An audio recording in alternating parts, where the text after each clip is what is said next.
My task today is very simple. I only have to introduce the moderator of today, and that's one of the best speakers in the world, Mr. Nick Brooks-Ward.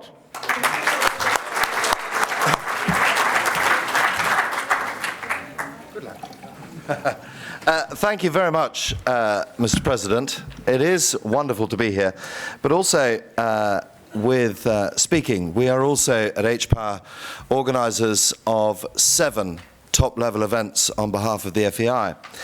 And it is a great pleasure to be here at the IJOC seminar, because in this room and everywhere, and we'll hear from you all later today, you are the backbone of the sport. There is no doubt about that. With officials, with stewards, with judges, and you are really the unsung heroes. You work tirelessly, you work sometimes 24 hours a day on behalf of the organising committees. We do put great pressure upon you, but from us as the organising committees, we would like to say a very dear thank you. Just a couple of notices. Yesterday, I understand that there were a number of mobile phones that were going off, so please could you turn them to silent. And questions at the end of each session will be taken, but not during the sessions, okay? So that's great. It's a great pleasure to be here. Thank you all very much. Thank you very much, Willem, for inviting me to be here with you today. You are at one of the greatest shows in the world, at Jumping Amsterdam. It is their 60th Diamond edition, and we hope that you enjoy the next 2 days of top-class sport with 2 FEI World Cups here, with dressage this afternoon, and for the first time since 2007, the World Cup round here in Amsterdam. So it's wonderful to have you all with us. My first job is to introduce a man who many of you don't know. He's only been part of the sport for the last 35 years, but he is, as he told me last night, the director for jumping, for the FEI World Cup, for the Nations Cup, and is in charge of all stewards for all disciplines around the world. He is a wonderful man. He has devoted his whole life to the sport that he started in with the Irish Army, and that is, of course, show jumping. Many of you won't know, though, that he and his wife, Madeline, are wonderful breeders of miniature Shetland ponies. And if anybody would like to buy one, Madeline was trying to sell 3 or 4 last night.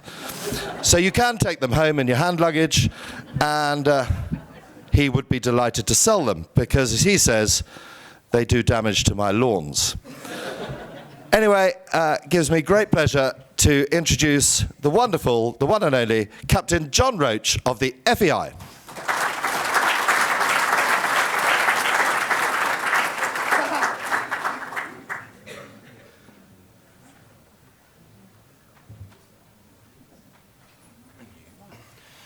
Good morning, ladies and gentlemen. To be quite honest, Nick had me confused there for a minute. I was wondering who he was going to introduce. Anyway, having said that, I would like to start by thanking the IJOC for hosting this seminar, and each and every one of you for taking the time to attend. There are not that very many times or occasions we have a chance of coming together as a group to exchange opinions and experiences. And I'm confident that this occasion presents a perfect opportunity for all of us to end up reading from the same page, and for us to have a common understanding on how issues should be resolved and handled. To touch on some of the items that were of concern to us over the past years, and now where we stand today. I'm pleased to say you probably remember that over the past years, changes were being made to schedules at international events, and we're happy to see now that that doesn't really happen anymore, but it does still happen from time to time. And I would just like to draw your attention, for those of you that might be somewhat forgetful, that it's not allowed to change the schedule. The only person that can change the schedule is myself. And that can only be done 2 weeks before the event commences. Having said that, of course, if there is a mistake in the schedule, it needs to be corrected. And there's a difference between correcting a mistake and changing a schedule. And I'm not talking now about the timetable. I'm talking about the conditions for running the competitions. And of course, naturally as well, you may have to change things in a schedule due to weather conditions, horse welfare, rider welfare, or whatever. This is understandable, right? And that is a matter for you to decide yourselves. To give you an idea, I'm going to give you some statistics, facts, and figures, just to put things into relation where we stand today in terms of events worldwide and all that. This year, we will have in total in show jumping 1,758 international events. This has increased since 2016 by 740, which is quite amazing.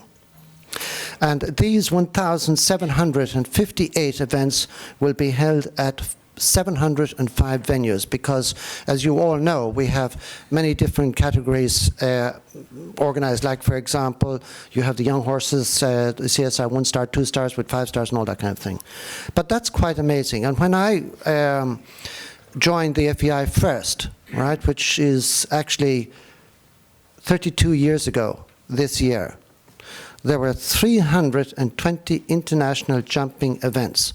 And when you compare all categories, and when you compare that to this figure, it just shows you how the sport has grown and developed, and continues to grow and develop at something like 10 to 15% a year, which is fantastic.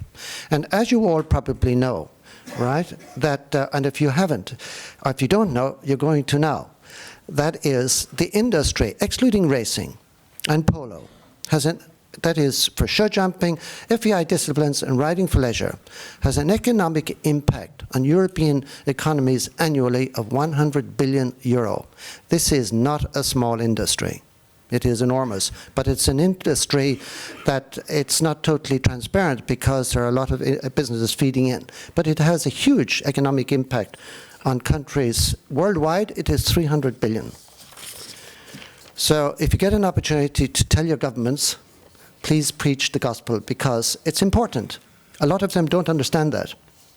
So anyway, to come back to the numbers of international events, they're broken down as follows. We have CSI 5 stars, this year 69.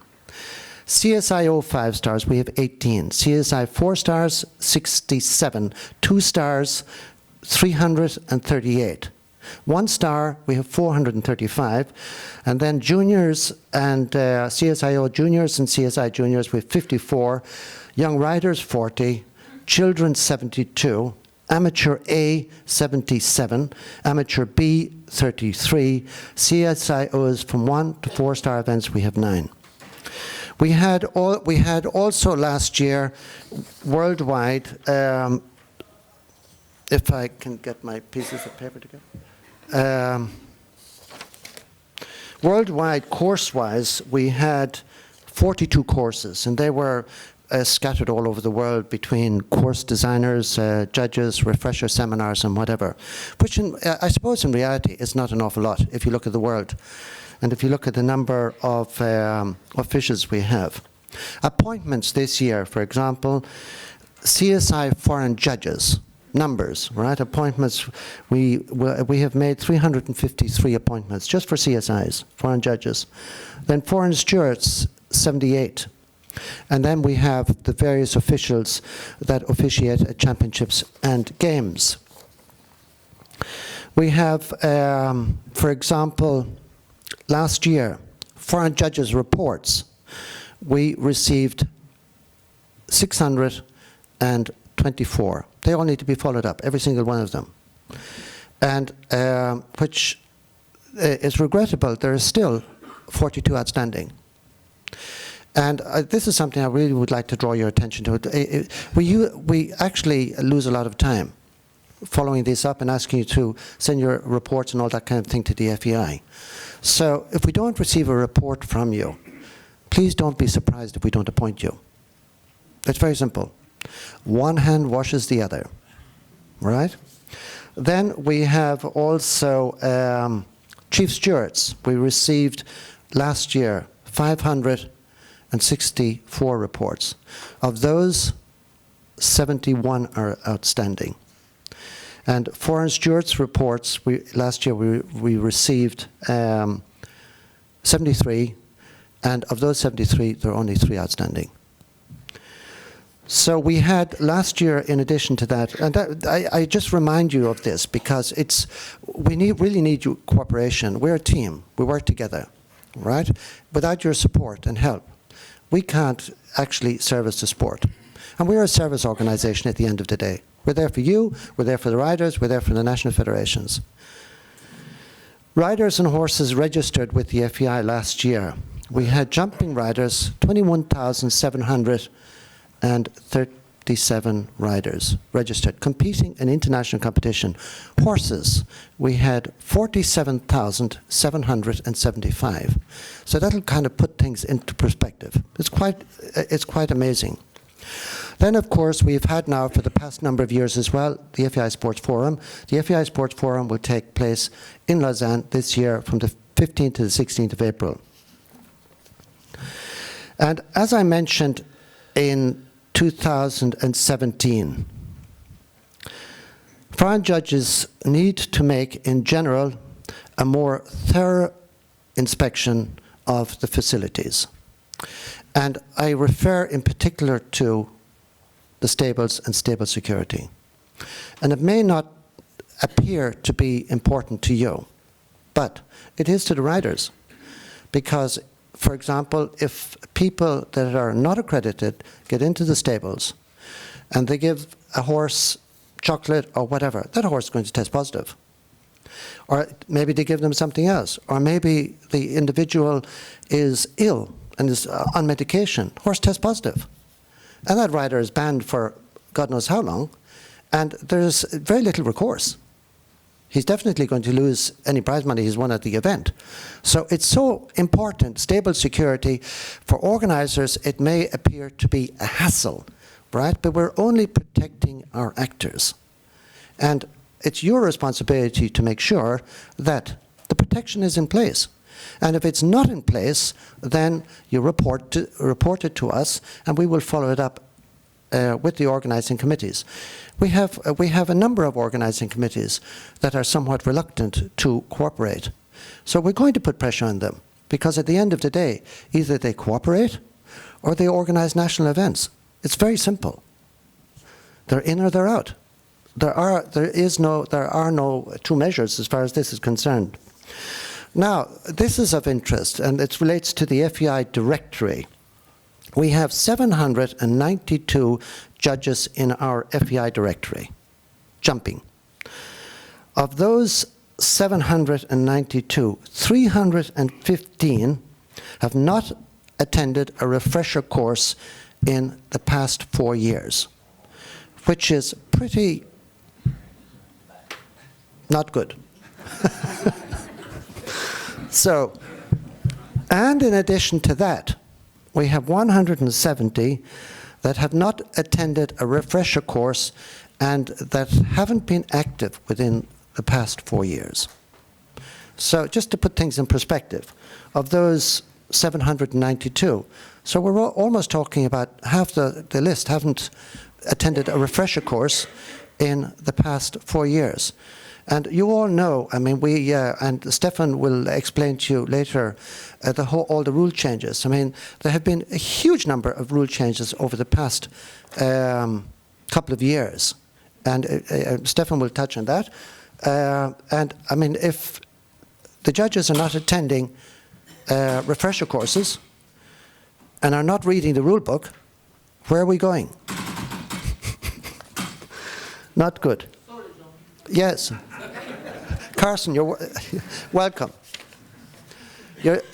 You're just in time to be late.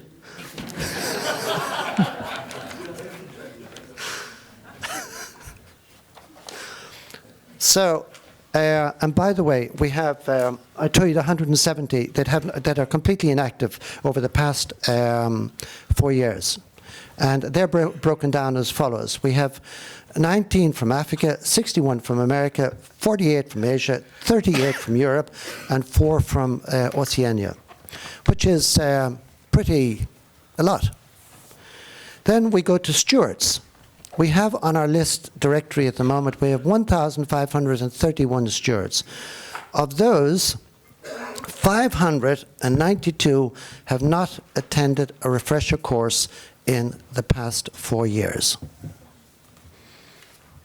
And 275 have not attended a refresher course and have been inactive also for the past 4 years. And at the end of that, I just want to let you know that it is our intention now, this year, to clean the list. So, and it's going to happen. So if you've got friends out there that have been inactive, you should, and that are still interested in getting back on the list, just tell them. They need to giddy up, or they're going to miss the boat. Then finally, we would like to thank you for your commitment, your hard work, and dedication to the sport. There are many ingredients that contribute towards producing a successful event and improving the sport. Your contribution and dedication plays a very important role. You are the eyes, the ears, as well as being the guardians and ambassadors of our sport.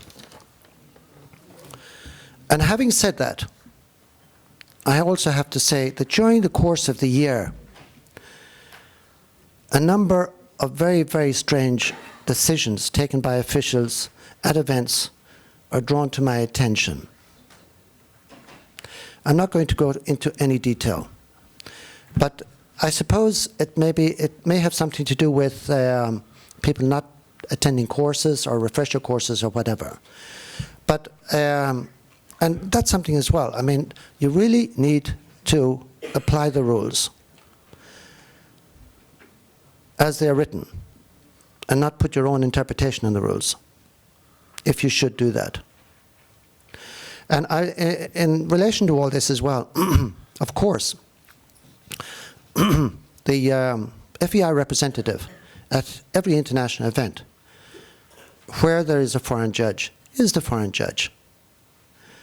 And in cases where there is no foreign judge, the president of a grand jury is the FEI representative.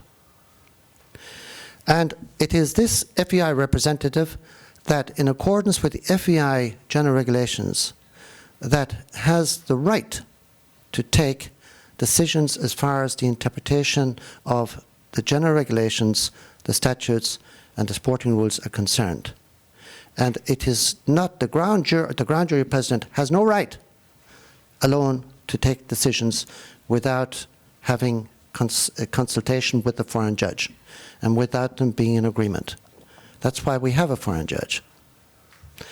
And as I mentioned in 2017, and as the sport becomes more and more professional, it is of utmost importance that its officials also become more and more professional.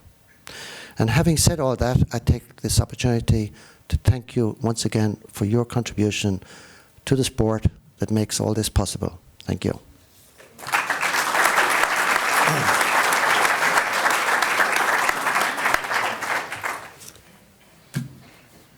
And I'm more than happy to take any questions. Just one. Jerry. John, you mentioned about the refreshers, and you have to do a refresher to stay on the list. I was looking at my own record online, and I think some of the courses I took is not reflected on the. Is that the latest version? Is that the accurate version of your record of our attendance in the refresher seminars? That would now come as a surprise. Which year was that, Jerry? Or I how took far a back? course, I think maybe last year and the year before. Yeah, that's a very- student seminar and a judges seminar, but Yeah. it's not on. Okay, they are I'll not on. have a look at that, because we have somebody dedicated to looking after courses and fishes and everything. So that comes to me as a surprise. However, I'll come back to you on that. Thank you. On Monday. Tuesday. I'm traveling Monday. Now's your chance.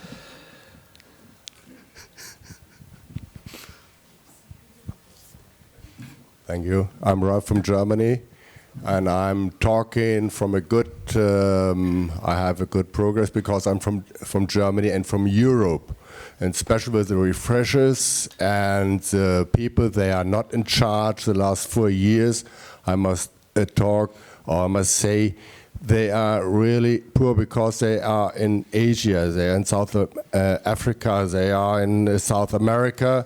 And to get there also refreshers, it's also a kind problem of money to go there. You know, we are here in a very comfortable position in Europe. We go with 100 euros by train, by car, by plane to a refresher. We can do everything. And all other people have to think about, how can I go there? Can I pay it? You know, so also the FEI should, because I was in Trine and I talked to a lot of American friends.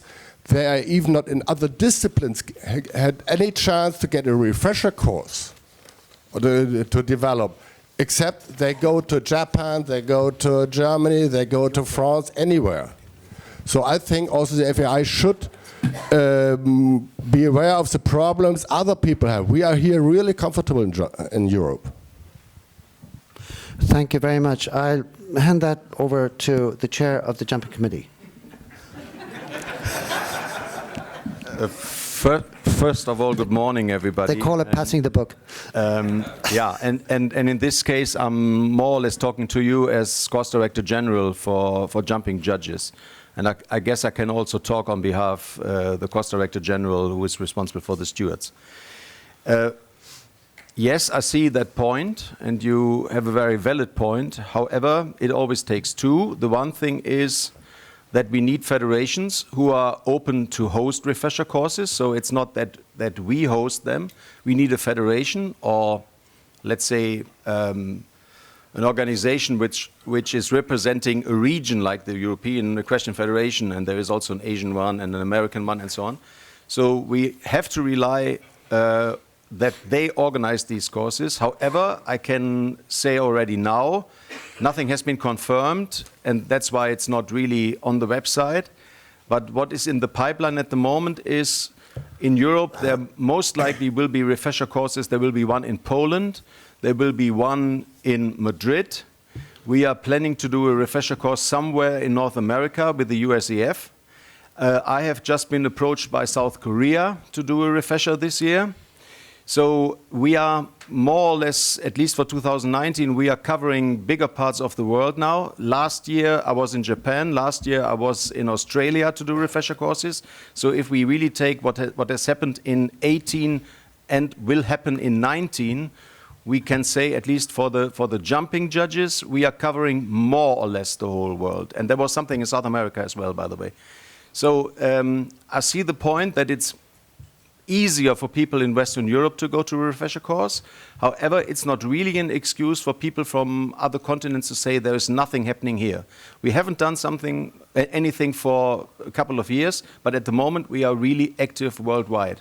And I guess people, if they are interested and if they want to come, they can come. Thank you, Stefan.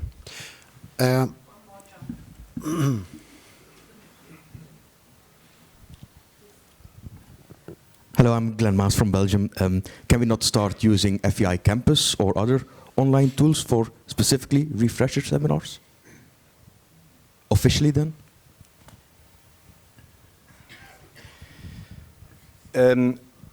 We are thinking about that. However, especially for refresher courses, I guess it is a very important part, the interaction between the people who come together in one room and really have a discussion.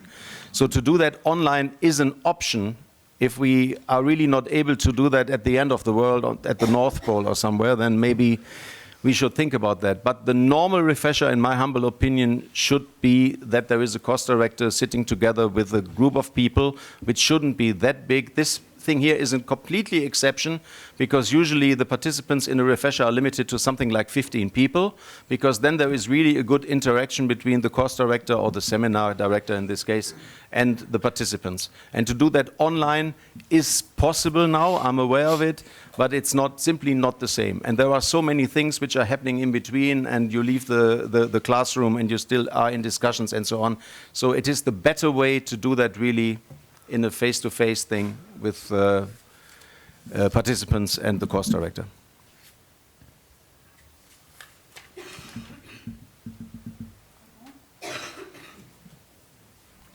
Thank you very much.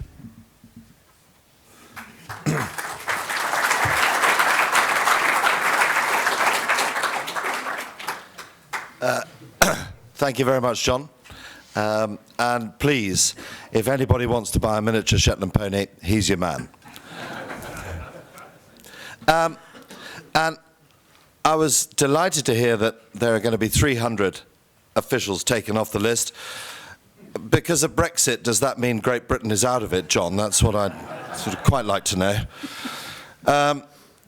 Anyway, it gives me great pleasure to hand over to the chairman of the jumping committee of the FEI. He's new to the job. He's only done about 450 five-star shows in the last 12 months. And he is actually one of the most approachable men you could ever meet in your life, I can promise you. His phone never stops. He never stops thinking and wondering how the sport of jumping can improve and it can progress through the ages. So, ladies and gentlemen, your chair of the FEI Jumping Committee, Mr. Stefan Ellenbroek.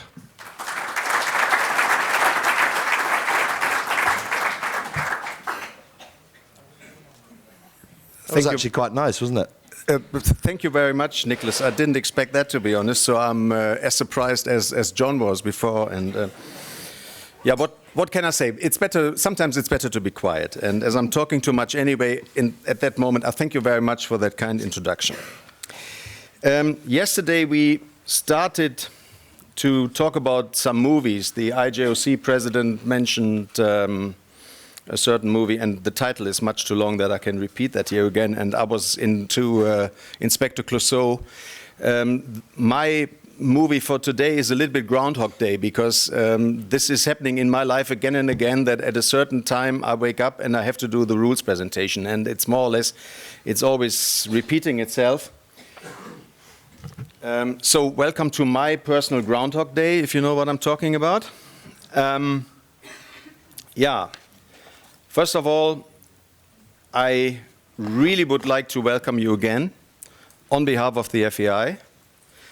For me, it's now this year a little bit strange, because it's the first year for me that I'm only wearing one hat, because in the previous years it was always representing the IJOC and to a certain degree the FEI at the same time. So I feel a little bit more, whatever, released that there is only one organization I have to work for. So on behalf of FEI, I really would like to welcome you. This seminar which we are doing here as a cooperation between the FEI and the IJOC really shows the very strong relationship. And as my roots are here in this club, I'm very happy to see that this relationship really goes on, that the new president with his board is continuing to work on that relationship, which is really, really important for us as FEI, as it is important for the club. And you can see from the fact that the FEI president will join us here later in this morning, shows how strong this relationship is. So Ingmar de Vos will visit us for a second time in only a few years. Last year we were at the FEI headquarters and we had the FEI Secretary General being with us the whole time. And just to point out, it's not that Ingmar is here for the show. Ingmar is just coming to see you all and talk to you and send his message, and he's just coming to join this event. He is not doing anything else here in Amsterdam. He's not there for the show. And that really shows how strong the cooperation is between the two institutions. And I think this is absolutely important. Do me one favor, something should happen on these screens from time to time. I can't see these screens, I can only see my computer. If the welcome slide is on for 1.5 hours, then there's something wrong, then please let me know. Yeah? Because on my computer there is something changing, but not necessarily over there. Before we really start with this presentation, please allow me to make some comments. Because, of course, I discussed with the director, a little bit with the director jumping, a little bit what he would say, and I was thinking if I should come back to some of the things he has mentioned, and I thought, yeah, before I go through the rules, I just make some comments. And the first thing, I also thank you all for all the time you invest, for all the money you invest, because let's be honest, you get a certain daily allowance, but this is sometimes not even covering the costs which you invest to go to an event. And the sport is changing a lot. The expectations are getting bigger and bigger and bigger, and it's very difficult for us as officials, and I guess I can talk a little bit about that being an official myself.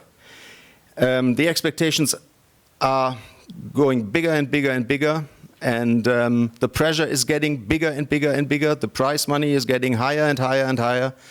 And I really just want to thank you for everything you really do. But I also want to take the opportunity, knowing also the other side of the table now a little bit better, to thank John Roche and the whole jumping department, because the work they are really doing there for the sport and for jumping in particular is incredible. And the time they are investing is incredible. And the office is not open 24/7, but at least there is one person, and this is John, whose mobile phone is on at least 24/7. And unfortunately, I would say, most of you have his telephone number. And I'm not so sure whether I should say unfortunately, because the other ones, they have my telephone number, and if you do not call him, then most of the time you call me. So I'm very happy that you call him first. I'm not jealous at all, so please continue to call him in the middle of the night. But he is really available all of the time, more or less, including Easter and Christmas and everything in between. As I have just learned from my dear friend Nicholas, that obviously Mr. Roche has Irish roots, and I was not aware of that at all. Thank God you told me, because for what reason ever, let's talk about people with Irish roots. And when I was doing my exercise early in the morning, running around a little bit in the streets of Amsterdam here, I found this little street, which is the President Kennedy Street, more or less, which is just across the road here. And as you know, obviously Mr. Kennedy, or President Kennedy, is another very important person besides John Roche with Irish roots. So why am I thinking about President Kennedy when I'm talking to you about rule changes or about judging as such? It always makes sense to start with a good quote from somebody. And this is a quote you all know. Ask not what your country can do for you, ask what you can do for your country. Why am I using this? I just want to explain that. John was talking about appointments. And you can imagine if you have to appoint, what did he say, 353 people, foreign judges and 78 foreign stewards. Maybe you can't really fulfill all the expectations from the people. And I have to admit that even if it shouldn't happen, sometimes it does happen that somebody is slipping through our net. That can happen. That is not on purpose.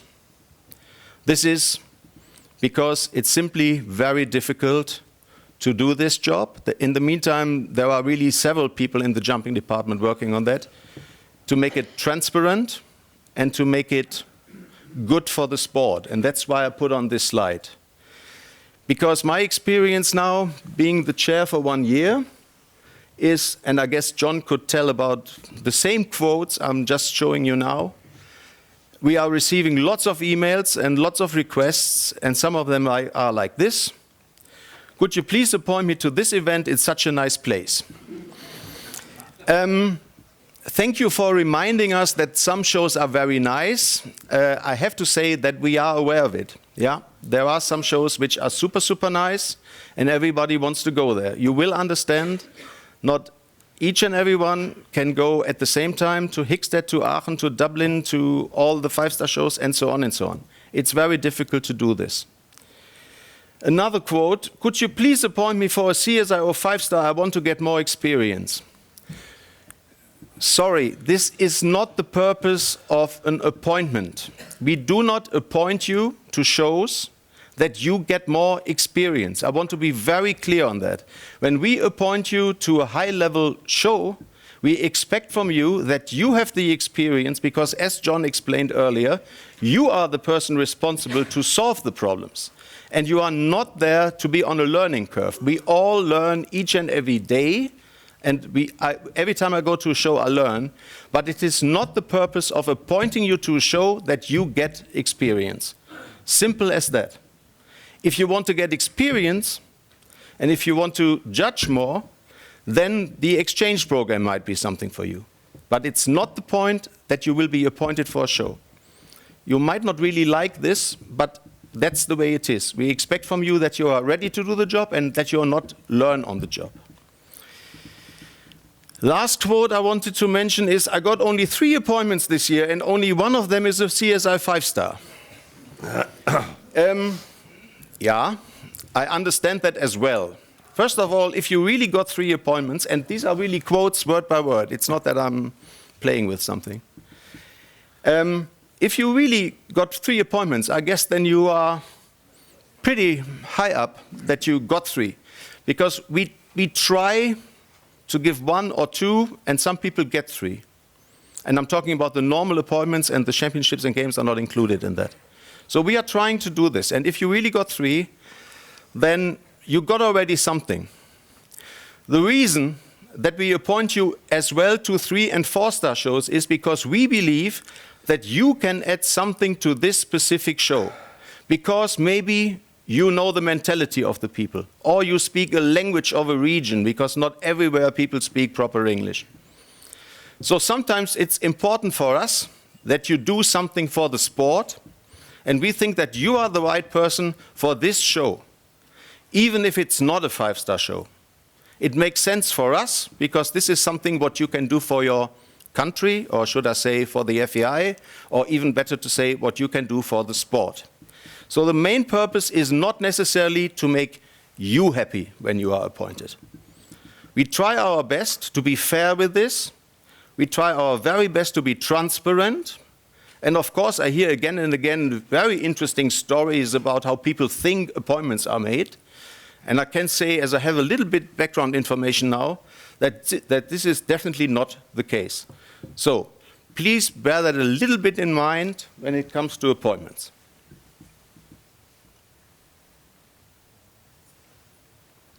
Having said that, and after these some comments, now let's really start with the rule changes, because that's a little bit the purpose of this presentation. And as usual, and the people who are the regular visitors to this event know the first few slides, because this is more or less always the same. So some remarks. In 2018, there was no real rule revision. Just to point out what the difference is, what we usually do is every 4 years we do a rule revision, and in between we only fix some construction sites where it's really important to deal with this because there is a welfare issue, there is a fairness issue, or something which really has to be tackled immediately. However,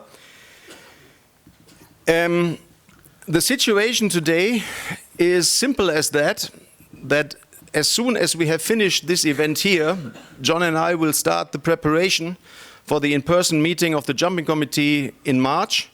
And the main thing on the agenda will be rule changes. Because, and we are very happy with that there are so many requests coming in. However, all in all, I would say that the rules are not that bad. And with the requests we get, we spend something like 50% of the work in the committee just with requests for rule changes. So I still want to motivate you. If you see something that there is something wrong with the rules and should be improved, let us know. But we have to be a little bit careful that we do not invest too much time during the year and each and every year and bring up new rules each and every year, because on top of that, it's not only the work in the committee, it's as well that the stakeholders, including the officials, they do not even have the time to learn the new rules, and then already the new edition is out. So we have to see that we have a little bit more consistency with the rules. So in 2018, there was no rule revision. We just took a look at some rule changes, and that really was a lot of work. As usual, we have approached all FEI stakeholders. We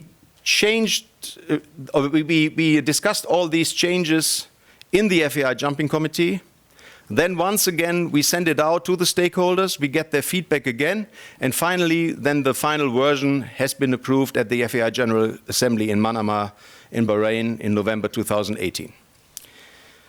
Some rules are new, some are just modifications, some are clarifications, and some are even minor corrections.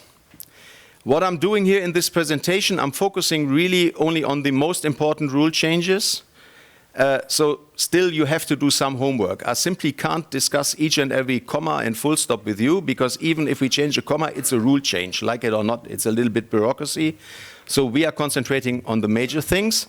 And what I'm trying to do, because otherwise I have to read here rules to you for an hour, I'm not reading all the text to you which is on the slides. I'm trying to give you a little bit the spirit why we as the committee or some other stakeholders thought that these rules should be changed, that you understand the philosophy behind that. Reading the rule changes, that's very easy, what you can do at home. So as usual, the old text is in black and the new text is in red. The first complex of rule changes, and it starts with this Article 203 about the bell, is that we learned at the last FEI Sports Forum that obviously there is a serious issue if there is a fall, especially of an athlete.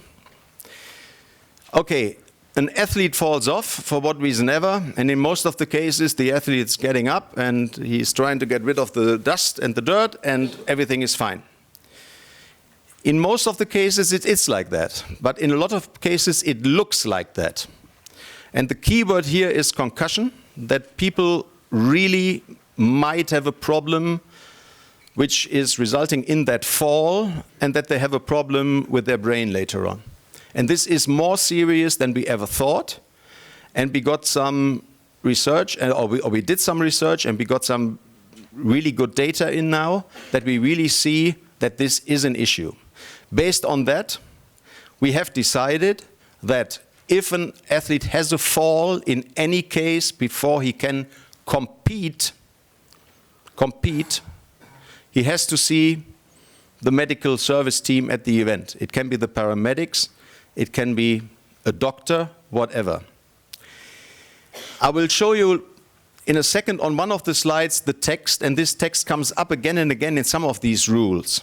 However, we also found out, because this is the procedure, you work on a rule, you have a certain intention, so we start with the sports side, then it goes to legal, and legal takes a look at that and is adding something, and then as we are talking about a medical case, there is then also the FEI people who deal with human doctors and all these things, and there is also the veterinary department, because we also talk about the horses, and they all give their input, and then it can happen that it needs a little bit more clarification. And now this rule is on since 3 weeks, more or less. I've been to 2 shows, and I've seen in very different places. I've been to a show in Switzerland, and I've been to one show in the Emirates in the meantime, that they handle this in a completely different way. And having this experience now, I contacted the legal department, and I'm very happy that Michael Rentsch is here. And I was also in contact with the veterinary department and also with the human doctors in FEI. And Michael will present later a kind of procedure that we have a standardized procedure how to deal with this.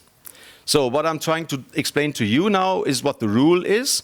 Michael will talk to you later and explain to you what you have to do in case of a fall of an athlete or a fall of the rider. So, and I'm going to explain that with the help of Rule 203. The bell is used to communicate with the athletes, and then there is a lot of text, and then there is the rule about the 45 seconds. and that you can interrupt the countdown. That's all old. So, and then there are these incidents, not limited to disobediences and fall, and so on and so on. So that's all old. But now there is a new paragraph in this article, and the paragraph is like that.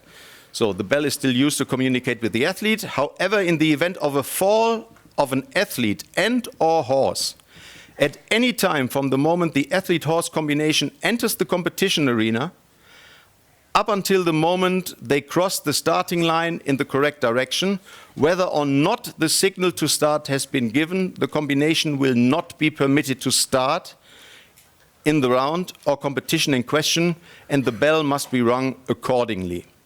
Long sentence, just that you understand the message. First of all, it doesn't matter whether there is a fall from the rider or a fall from the horse. I don't think that it's really possible that the horse falls without the fall of the rider, but everything is happening. Maybe there is an example how that would work, but so we have extended that, and it's not only during the round, it's also before the rider has started his round. The moment when the rider comes to the arena and it happens there, then this rider does not get permission to start. And I want to be very clear here. This rider won't be eliminated. Elimination is something which is happening between start and finish line. So if you haven't crossed the start line, you simply can't be eliminated. The rider or the horse is simple as that. He is not fit to compete. He does not get permission to start. That's also what should be shown on the result sheet. Did not start. It's not disqualification, it's not elimination. It has nothing to do with this. If an athlete has a fall, he is simple as that, he is out.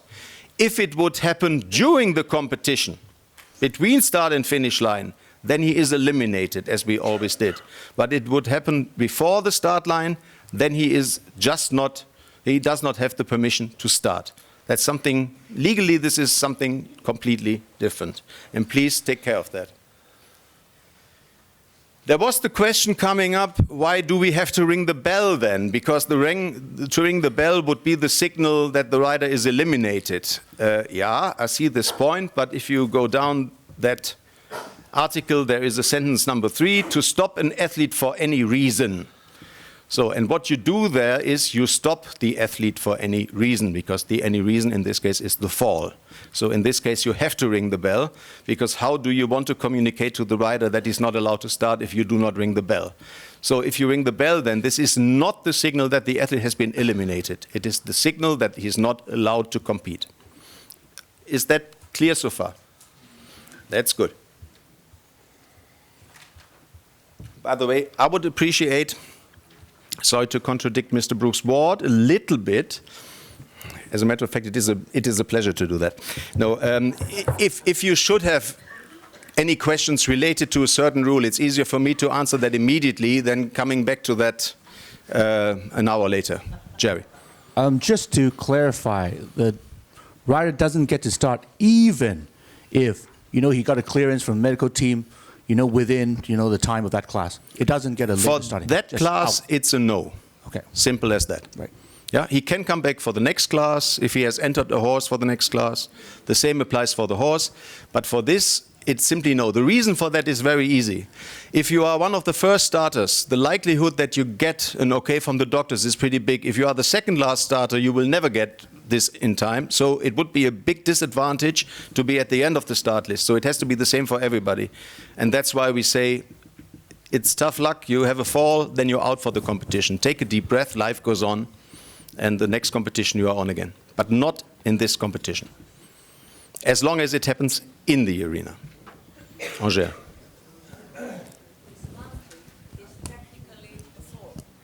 Right. Dismounting. Yeah. Yeah. Dismounting is technically a fall. Right. So if a rider dismounts between start and finish, he's eliminated for a fall. What happens if he dismounts before? And how are we to judge it, if it's a proper fall or if it's dismounting? Yeah. Technically, There is a clear definition what a fall is, and this is that you have to mount again and so on and so on. So, and yeah, like it or not, this is including if you would dismount. Okay. Because we simply can't find a way to have a clear definition, and where's the borderline? Yeah, I've seen Every rider would tell you, every rider who would fell off will tell you, no, I didn't fell off, I dismounted. Well, actually, I have seen two riders dismount with a broken leg. It looked like they were dismounting, Okay. but it was a fall. Yeah, And they went out on the stretcher. So who can really judge that in the end? This would be a completely gray zone if you are dismounting or if you are falling off. So technically, it is exactly the same. Okay, However, I guess we can agree on something. If you, as the ground jury, see that there is a safety issue or whatever there could be, and use your imagination what could happen, and the rider is asking you for permission to dismount for what reason ever, and you think that you should give him the permission, then of course in this situation it is not a fall, because then he is dismounting with the permission of the ground jury. And don't let me spend too much time in finding an example what this could be. But maybe it would happen to you that you say there is whatever it is. And then of course you can't say this rider had a fall. But then he's doing that with your permission. As you can give permission that somebody is entering the arena not mounted, and then he's going to mount in the arena. This is with special permission of the ground jury. Then do not say, oh, you are walking in on feet, you had already a fall. Yeah, so I guess this is explaining that. Yeah. Well, just example for this situation was when he loses his whip before the start. This is definitely not a reason where I would give him a permission to dismount. This is definitely no reason. No, sorry.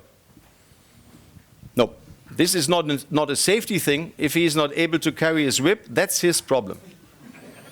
Simple as that. Dismounting there, I wouldn't give permission to that. No, it's definitely possible to compete even without a whip. Good. Okay, one more.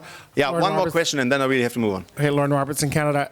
If in a competition a rider is allowed to have more than one horse, and in his first horse this happens, they get a did not start. They go back, they are cleared, the paramedic checks them, they're okay, they did not hit their head, they're fine. Are they allowed to come back with their second horse if it's later in the draw?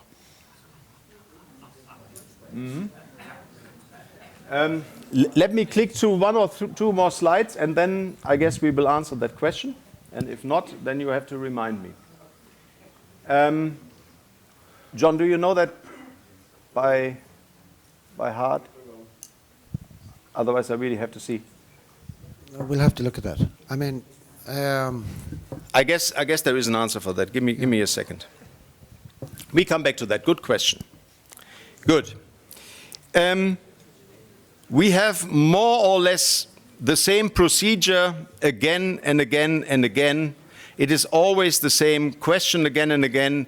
There is something about the rule about falls. In case of a fall of an athlete and or horse at any time in the competition arena, in the practice arena. So now you see that it's not only counting in the competition arena, it's also in the practice arena or elsewhere within the grounds of the event. The athlete and or the horse must be cleared by the event's medical service, respectively by the veterinary delegate, before the athlete and or horse may be permitted to take part in the next round or competition at the event. So, John, the more I read this, yeah. so it's very simple, right? You fall off, right? Sorry. It's very simple. You fall off.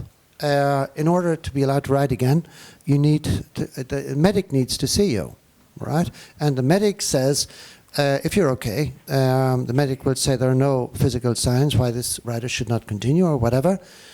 It reports it to the ground jury, and the ground jury will say, yes, go ahead, it's all right. But the ground jury needs to sign it off, right, on the report from the medic. So he can't ride until that happens, and that's it. Very simple. Even if it's his 10th horse. It makes no difference. He needs to be signed off by the ground jury before he's allowed to compete again. If you fall off on the warm-up. Same thing. And you are cleared by the medical people and you have correspondence with the grand jury. Is it still allowed then to start in the class you were preparing? Yes, for sure. He can. Yes, As he long can. as it's in the warm-up, yes. If it's in the competition arena, it's clearly said that you are out with this horse in this class. You can't come back for the horse with this horse in this class. This is what the rule is clearly stating. If this happens in the warm-up, then you still have the time, and then if the vet gives the okay or the doctor gives the okay, then you might get some positions later, and that's So he it. can come back with his second horse. I Yeah. mean, if he signed off. All the procedures about signing it off, Michael will deal with that in a moment. I'm trying to save some time. If you continue about falls, there is this rule, also long red text, and the text is more or less always the same, and the result is always the same. The combination will not be able to take part in the round or competition in question. The combination, and that is clarifying the question. The horse-rider combination is not allowed, but if then you find the time that the doctor gives you permission to start with another horse, that's fine. But the horse and rider combination who had a fall is out for this competition. This is my interpretation of it, and I guess that makes sense. Good. There is a special rule about a fall at any time, whatever in the competition arena. There is a special rule if that happens in the competition with an immediate jump off. The philosophy is always the same. That's why I'm not going through all these slides. There is another thing in the competition with a jump off, and so on, and so on, and so on, and so on. Philosophy is always the same.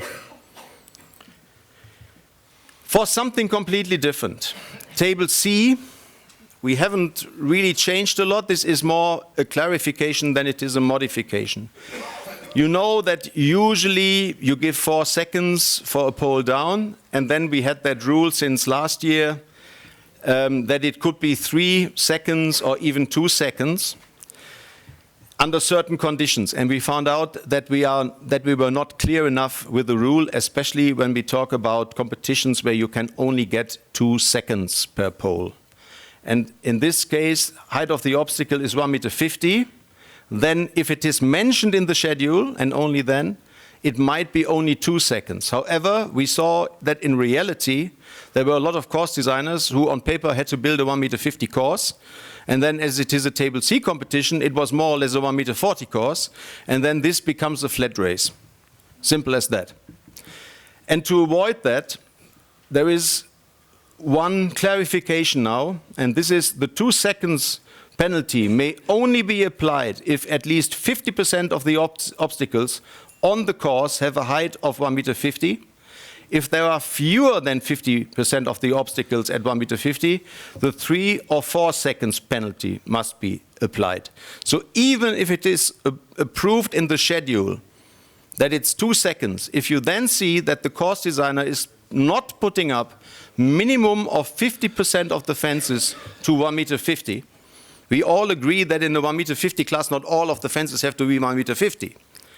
But if it is more a 1.40 meter competition than it is a 1.50 meter competition, even if it's mentioned in the schedule that it's 2 seconds, you have to go back to 3 seconds or to 4 seconds. Yeah? That's very important that we take a look at that. It doesn't happen that often. It has to be already a high-level show when you have a 1.50 meter competition, and it only counts there. But we really have to be careful with that. And at the moment, due to the experience we have with this rule, even with this addition to the rule, we are at the moment not really too happy to what is happening in reality. I've been to a show some weeks ago where we had a Table C competition, 1.50 meter, and I took care that everything was on 1.50 meter, not everything, but at least 50%. And we had people top placed in the ranking with 4 poles down.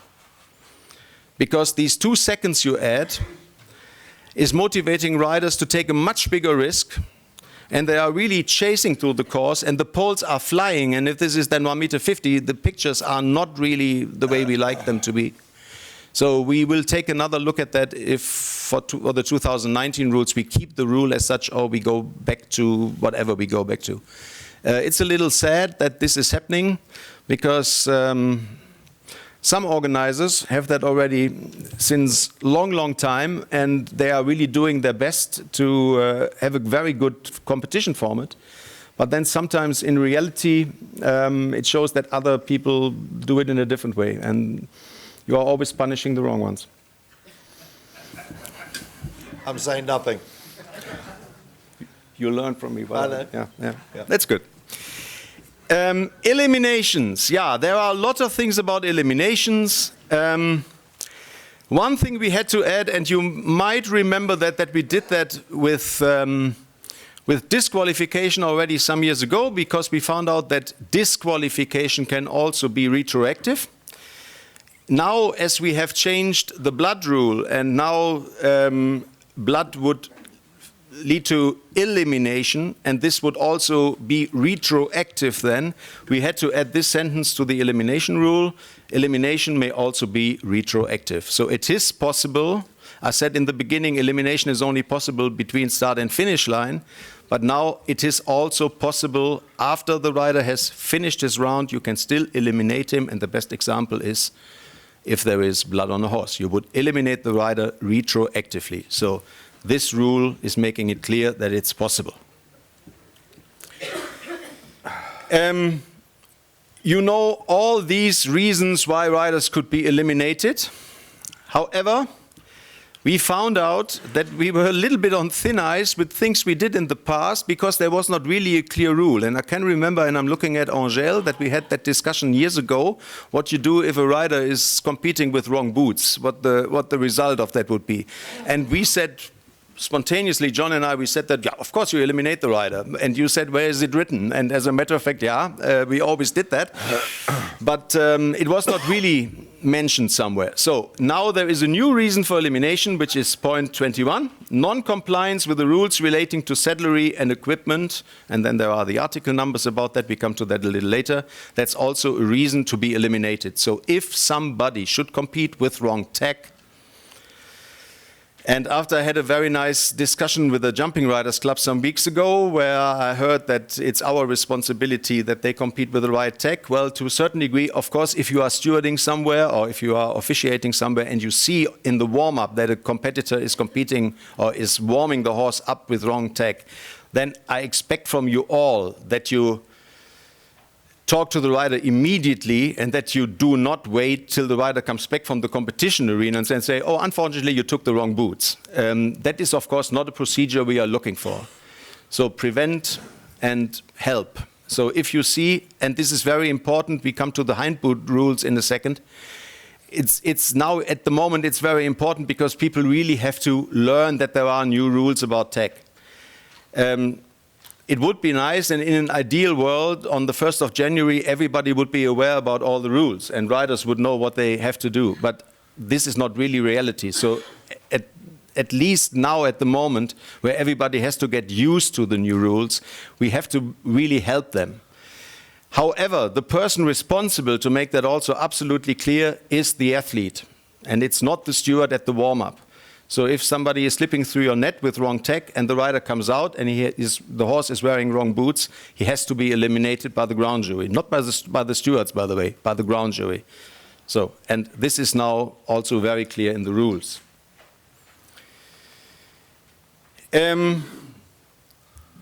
You will remember that last year we had a discussion about a case which happened in Mechelen with a certain rider who fell off after the horse jumped a fence. He crossed the finish line, then the horse jumped the fence after the finish line and he fell off. And it was a little bit the question, what do we do with the rider? Because you are not allowed to jump a fence after you cross the finish line. So for that reason, we have a new rule about that. So it's jumping or attempting to jump an obstacle in the arena after the completion of the round. It's elimination, unless circumstances rendered it impossible for the athlete-horse combination to avoid jumping the obstacle. And then there is an example, in a competition with an immediate jump-off or in a two-phase competition, if the bell is rung too late for the athlete to safely pull up before the obstacle. I guess the two-phases competition is the most common example. You have a finish line, which is the start line of the second phase, and then 4 strides after the finish line, there is the first fence of the second phase. So the pole of the last fence falls down very late. The rider has already crossed the finish line, is already approaching the fence. You ring the bell to stop him. He is now 2 strides away. How do you want him to stop the horse? Pulling hard, is that what we want to have? No, most likely he's going to jump that fence. So in this case, the rule does not count that you have to eliminate the rider. If he's jumping the whole second phase because he thinks that schooling is a nice thing, then this is a completely different ballgame. But I guess you understand what this is good for.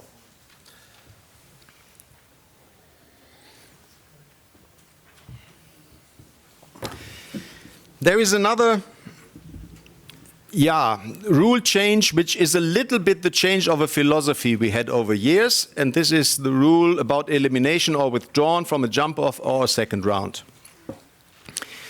First of all, I would like to draw your attention to the fact that we have added the part or second round to this rule, because in the old rule book it was just the jump-off, but for a second round it is exactly the same. By the way, because I have been approached that people saw that there are changes to the competition with winning round, and there is only mentioned elimination and retirement. A competition with the winning round is nothing else but a competition over 2 rounds. You have also 2 rounds, so this rule also applies for that, even if the withdrawn of a horse is not really mentioned in this article about the winning round. Okay, so the old philosophy was somebody who is trying hard should be better off than somebody who says, I'm not even trying, or somebody who would say, I'm going to retire. I'm starting the jump off, but then for what reason ever, and there is not even a reason, after 2 jumps I say, oh, I'm not jumping anymore. And that was a very complicated rule, because the old rule was saying it's elimination, and then it is on the same place retirement with a valid reason.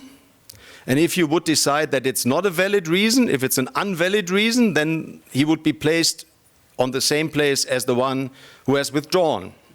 So first of all, I never found out what the difference is between a valid reason or non-valid reason. Of course, I know non-valid reasons, but how can you prove that? Of course, it's obvious when a rider gets self-eliminated, for example, that you would deal with that maybe in a slightly different way. And if you really can't see any reason that a rider retires, then you might say this is not a valid reason. But if he tells you, I felt that my horse is not well, how can you prove that he is wrong? So does that really make sense to talk about all of that? We have decided that we want to simplify the whole thing, and from now on the situation is like that. An athlete team that is eliminated or that retires in the jump-off or second round will be placed equal last in the jump-off or second round. Just to make that clear, because as we are not, including myself, as we are not all native English-speaking people, last in a jump-off is not, let's use the example, you have 10 in the jump-off, you have 5 reaching the finish line, and all the other ones do not reach the finish line because they have retired, they are eliminated, or they are withdrawn. Last does not mean that they are equal 10th. Last means you have 1, 2, 3, 4, 5, and then the other ones are equal 6. Yeah, that's the last place of the people in the jump-off. It's not the 10th place. It's slightly different, and that is then the next slide. If they are all not competing, then they get the last place where they would have jumped off. Yeah, that's a completely different thing. So 5 are competing, 10 are in the jump-off, 5 are competing, 5 are not competing or not finishing or whatever they do, they are equal 6, not equal 10th. Just to avoid that confusion there, which might come up. An athlete who, with the permission of the ground jury, withdraws from a jump-off must always be placed equal with an athlete eliminated or who retires on the course. I know that not everybody is happy with that, but I just want to explain why we did this. And when I had that presentation with the Jumping Riders Club, a little bit unexpected for me. For other people, it was not that unexpected. I had to learn that obviously, at least the riders who were present there really had competition in their head, and they said, well, if I'm trying, then I should be better off. However, I want to give you one of the main reasons that we said it has to be the same. After we changed the rule for blood on a horse from disqualification to elimination, you might have a situation in the jump-off where one of the riders comes and tells you, I'm going to withdraw from the competition for horse welfare reasons, because my horse is not well, and that's why I'm going to withdraw. Then in the jump-off, you have a rider who is finishing, and then he is coming out with blood on a horse, which is a horse welfare issue. If we now would say the one who has withdrawn will be placed lower than the one who has competed, then the one with the horse welfare issue is higher in the ranking than the one who is protecting the horse. Does that make sense? So, to cut a long story short, and I would really like to ask you a little bit for your assistance and help. This is a new concept. The concept is saying we can't make them jump.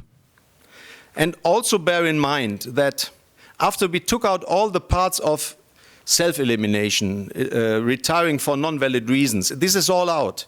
If we now still would have the withdrawn people on a lower place, okay, what do? They come in, they cross the start line, and they retire. And then they move one place up. Do we want to have these pictures? So there are pros and cons.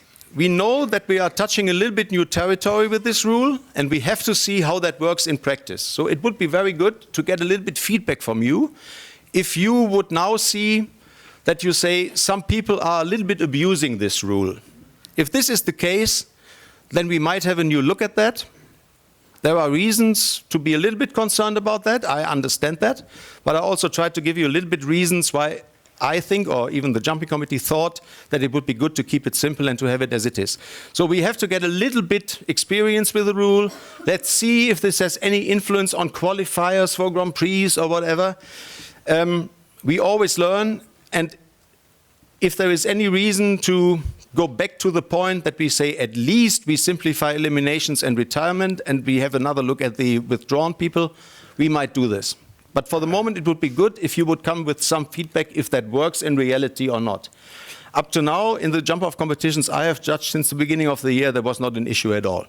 But have a look at that, and I'm very interested to hear what you say. What is still in the rule, and I really want to draw your attention to that, is that last sentence here, which was always there. If they all say we are not jumping off, 10 in the jump off, they all say we are not jumping off, then it's up to you to accept that. Then it's that procedure, trophy by lot, sharing the prize money. If you say there is no reason that you are not jumping off, and this has always been like that, then they are equal 10th. There is no trophy, and it's 10 times the prize money of the 10th place. And in this specific case, you do not spend the whole amount of prize money. Because it's not that you add 1 to 10 and divide it by 10. No, they get 10 times the prize money of the 10th prize. So you will not distribute the whole prize money of the class. In this case, and that's more or less the only case, it does not count that we have to spend all the prize money which is in the schedule. And then the rest of the prize money goes to the ground jury, John, or who? The jumping director, or who gets that? OC. The OC. Yeah. Unfortunately, I have to agree, the prize money is with the OC. I had to pay my dues, so this introduction was so great, so the rest of the prize money goes with the OC. Good.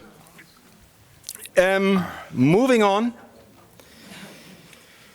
Participation, age, number of horses, and so on and so on. There is a long article, and there are some modifications in this, that sometimes it is possible that you have more than one horse in the competition with the highest prize money, or in the competition which is the Grand Prix. So, and then you have to take a look at the schedule. So, in a CSI 1-star or 2-star, if there are 50 starters or less, each athlete may ride 2 horses. It's 50 or less because the maximum number in a 1- or 2-star Grand Prix is 100. And obviously, if you have maximum 50 starters, you would not exceed the maximum number of 100 horses. So if then the organizing committee would like to allow that, there is no reason for you to say no. If this really makes sense to have 100 horses in the Grand Prix, that's a completely different question. But if somebody wants to have it, good. For 3- and 4-star, if there are 30 starters or less, each athlete may ride 2 horses, because the maximum number of horses in the 3- and 4-star is 60. If the schedule, for what reason ever, would mention lower numbers, then you have to adopt that, of course. In a 5-star, if there are 25 riders, starters or less, each athlete may ride 2 horses. Starters means people on the start list.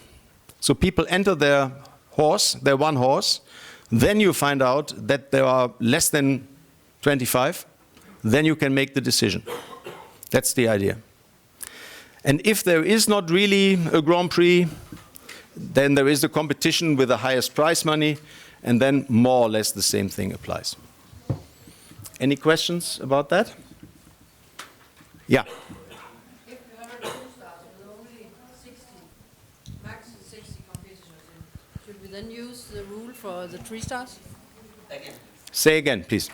It's Vivi from Denmark. If you have a 2 stars competition with only maximum 60 starters in the Grand Prix, should we then use the rule for CSO 3 and 4?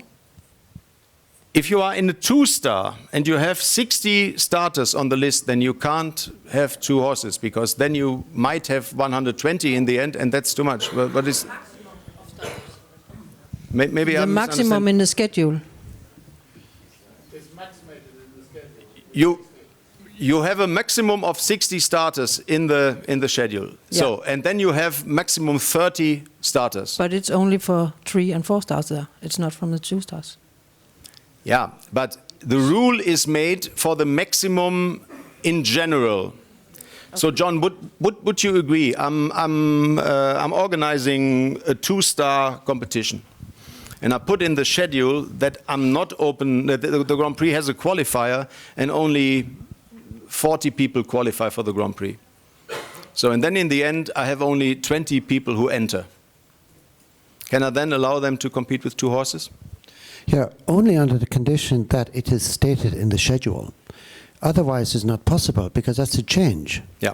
So it needs to be stated in the schedule if, for example, this scenario arises that riders can compete with 2 horses, right? But there's always a lot of discussion about this 2-horse thing, right? Because we end up with a situation where, for example, let's say the maximum number of riders that are allowed to participate in a Grand Prix is 60, right?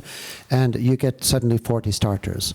And then the organizing committee says, well, everybody can ride 2 horses. Well, then suddenly if everybody rides 2 horses, you could have 80 starters, right? Which is in excess of what is allowed. And in addition, you could also end up, well, anyway, that can't be approved because it's too many for a start. So you end up with a situation where some riders are going to ride 1 horse, some riders will ride 2 horses, and consequently the competition can no longer count for ranking points because not everybody is being treated equally. So there are many side effects to this decision.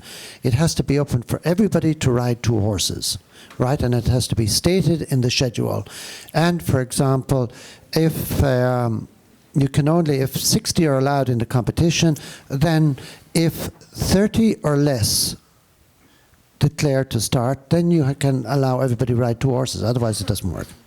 And it needs to be stated in the schedule. If I can add one more thing, to be honest, this rule has been made for regions where we know in advance that there is only a very limited number of riders. We are always taking a look, or most of the people here in the room take a look at that with a with a European or American perspective. But there are regions where they know in advance that they will not have more than 15 starters in a 4-star competition or whatsoever. They will never have more. And then, of course, the organizing committee will say, well, if I have only a Grand Prix with 15 starters, how can I sell this Grand Prix to a sponsor? Because who is really interested in that? So you know already more or less in advance that you will have much less than the maximum number. If you have that at a normal show, if an organizer is putting a limit in the Grand Prix to have lesser horses than the maximum number of the class, then he should have a reason for that, because otherwise he could keep the class open and go with the maximum number. So if he puts a limit there and then later on says, and now I'm opening it for 2 horses, that does not really make sense.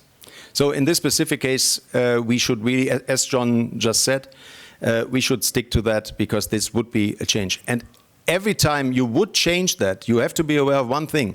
It gives a disadvantage to certain people, because most of the riders expect I can only take 1 horse to the Grand Prix, and then suddenly you say, oh, now you can take 2. Yeah, some of them they have to, and other ones say, oh, I'm only here with 1 horse, so what benefit do I get? So if you change that and open that, be very careful with this. But as I say, this rule is made for certain regions where you know in advance and where there is a kind of tradition. And just to legalize that and to put that in a kind of frame, we have made that clarification to the rule. Yeah? Good. So, as I said, if there is no Grand Prix, that also would count for the competition with the highest prize money. Saddlery. One question: who has been here yesterday? No, who has not been here yesterday? Okay, that's a pretty low number. Okay, good. Okay, I will mention a few things again that you do not get a disadvantage, because Francis was so kind to do most of the tech things already yesterday. But I will go through the more important things.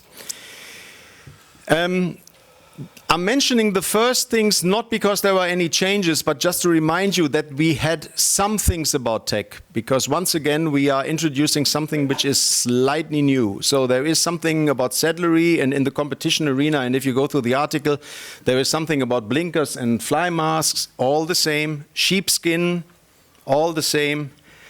Martingales, as we said yesterday, this is not in the rules, this is what you will find in the steward's manual and not in the rule book. This is what Francis explained yesterday with the 2 martingale stoppers, which are not allowed in the competition arena. 2 martingale stoppers means there is the rein, there is the bit, then there is the first martingale stopper, then there is the ring of the martingale, and then there is a second martingale stopper. And if you use this construction, then it can happen that the running martingale becomes a standing martingale, because, like it or not, the thing is called martingale stopper. What do you think it's going to do? Yeah? I had a 20 minutes discussion with the Riders Club about that, because they were not really convinced. But if you really go with the wording, my English is bad enough, but I guess if something is called martingale stopper, then it's clear what the stopper is doing. So you all should be aware that this is not allowed in the competition arena. Yeah? Martingale stopper, ring, martingale stopper. Any questions about that, or are we? Yeah. From Panama. Just one question regarding point 1.2. It says something about sheepskin. Francis, where are you? It says something about 1.2 leather or sheepskin on each cheek piece, but nothing about the noseband. How happy I am to have the Steward General. There's no problem at all about sheepskin on nosebands. In regular competitions, I believe it's not, Kate, it's not allowed for ponies. Is that correct? Yes. Yep, okay. It's not, thank you. It's not allowed, just confirmation, yeah. It's not allowed on nosebands for ponies, but for everybody else it's okay. Ponies are not allowed sheepskin nosebands except for a ring on it in the middle of a grackle just to protect the nose. It's a small ring of sheepskin. Happy with the answer? Good. Then I'm happy as well. Regulations about bits, regulations about draw reins, everything unchanged. But once again, as I said earlier, new point 6, failure to comply with any of the provisions listed in this article will incur elimination. Now it's absolutely clear if somebody is using wrong tech, it's elimination, elimination, and nothing but elimination. Good. And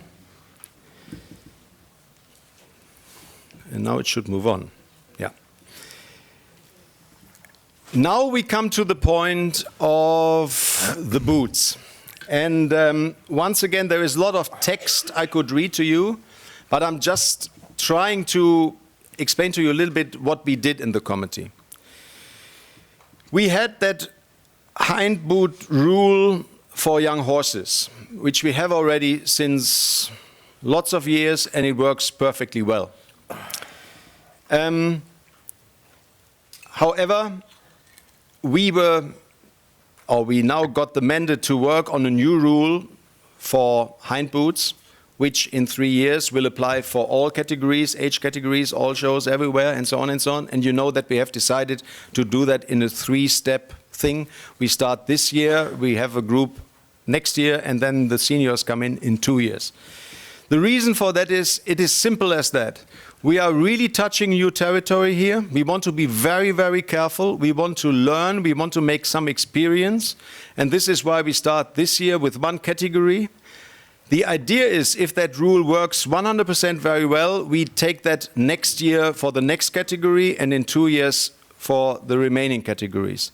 If we should find out during this season that it needs some fine-tuning, we will do fine-tuning, and then next year this will apply for the 2 age groups. And maybe then after another year we do another fine-tuning, so I can't promise that this is the final version. We really have to see how it works. So our first idea was to make one rule which would apply to all the categories in the end. We, as the committee, we had a little bit the opinion, after we got some feedback from experts, that we might change the rule for young horses a little bit. Not to make it softer, but in the meantime, since we have that rule for the boots for young horses, the material has changed, the boots have changed, there is a certain development, time goes on, and we were thinking to make it a little bit more liberal without touching horse welfare issues. That was our first idea, because we thought it would be a good thing to have later on one rule. If horse welfare and no longer performance enhancing is the goal, then we thought it would be good to have one rule. However, we found out, after we got a lot of feedback from stakeholders, that obviously this young horses thing is a very sensitive thing, and at least we couldn't really convince all the people that we would not make the rules softer. So based on that, we have decided not to touch the young horses competition rules at all. So the wording is slightly different. We tried to clarify the wording, but the content of the rule and the philosophy of the rule is exactly the same for the young horses. There is no change at all. And now on top of that, we have introduced a new category for this group from veterans and amateur owners and ponies and all the things now for the first year. And this is what Francis has presented to you already yesterday. So I do not really want to go through this rule again. Read it carefully when you are at home. Take another look at that, especially the stewards, because they are the first ones to deal with that. And if you do boot and bandage control or hind boot check, you should know which boots they can wear or allowed to wear and which boots are completely out. It's very important for the stewards, but for you as ground jury, especially when you are ground jury president, it's very important to have that knowledge as well, because you are the ones who are going to eliminate somebody later on because he's using wrong tech. I found out the first time when I did this presentation for the riders that it's very difficult, because you should have different boots and I should hold them up and you should all see them, and it takes an hour just to do that. So for that reason, I have decided tonight not to go through all these points again. I'm very happy to answer questions later on together with Francis if there are any, because I'm very sure that between Christmas and New Year you have all been through the rules and you learned them all by heart already. So if there are some questions open about hindboots, I'm very happy to answer them. But to go to 3 slides or 10 slides of text, how this should be and how many straps and how tight and what material, that doesn't make too much sense to me. But if you have a question, of course, we are very open to answer the questions later on. Most of you most likely got all the relevant answers already yesterday in the presentation from Francis. The few of you who were not there, or the people who had a sleepless night, because there are questions, please feel free to ask the questions at the end of this presentation. Can we agree on this? Good. Good, good. So that brings me up to a new point. And even if it doesn't seem to be too important, I found out that there is more I have to tell you about that than I thought of. And this is about the officials. And there are some changes concerning officials.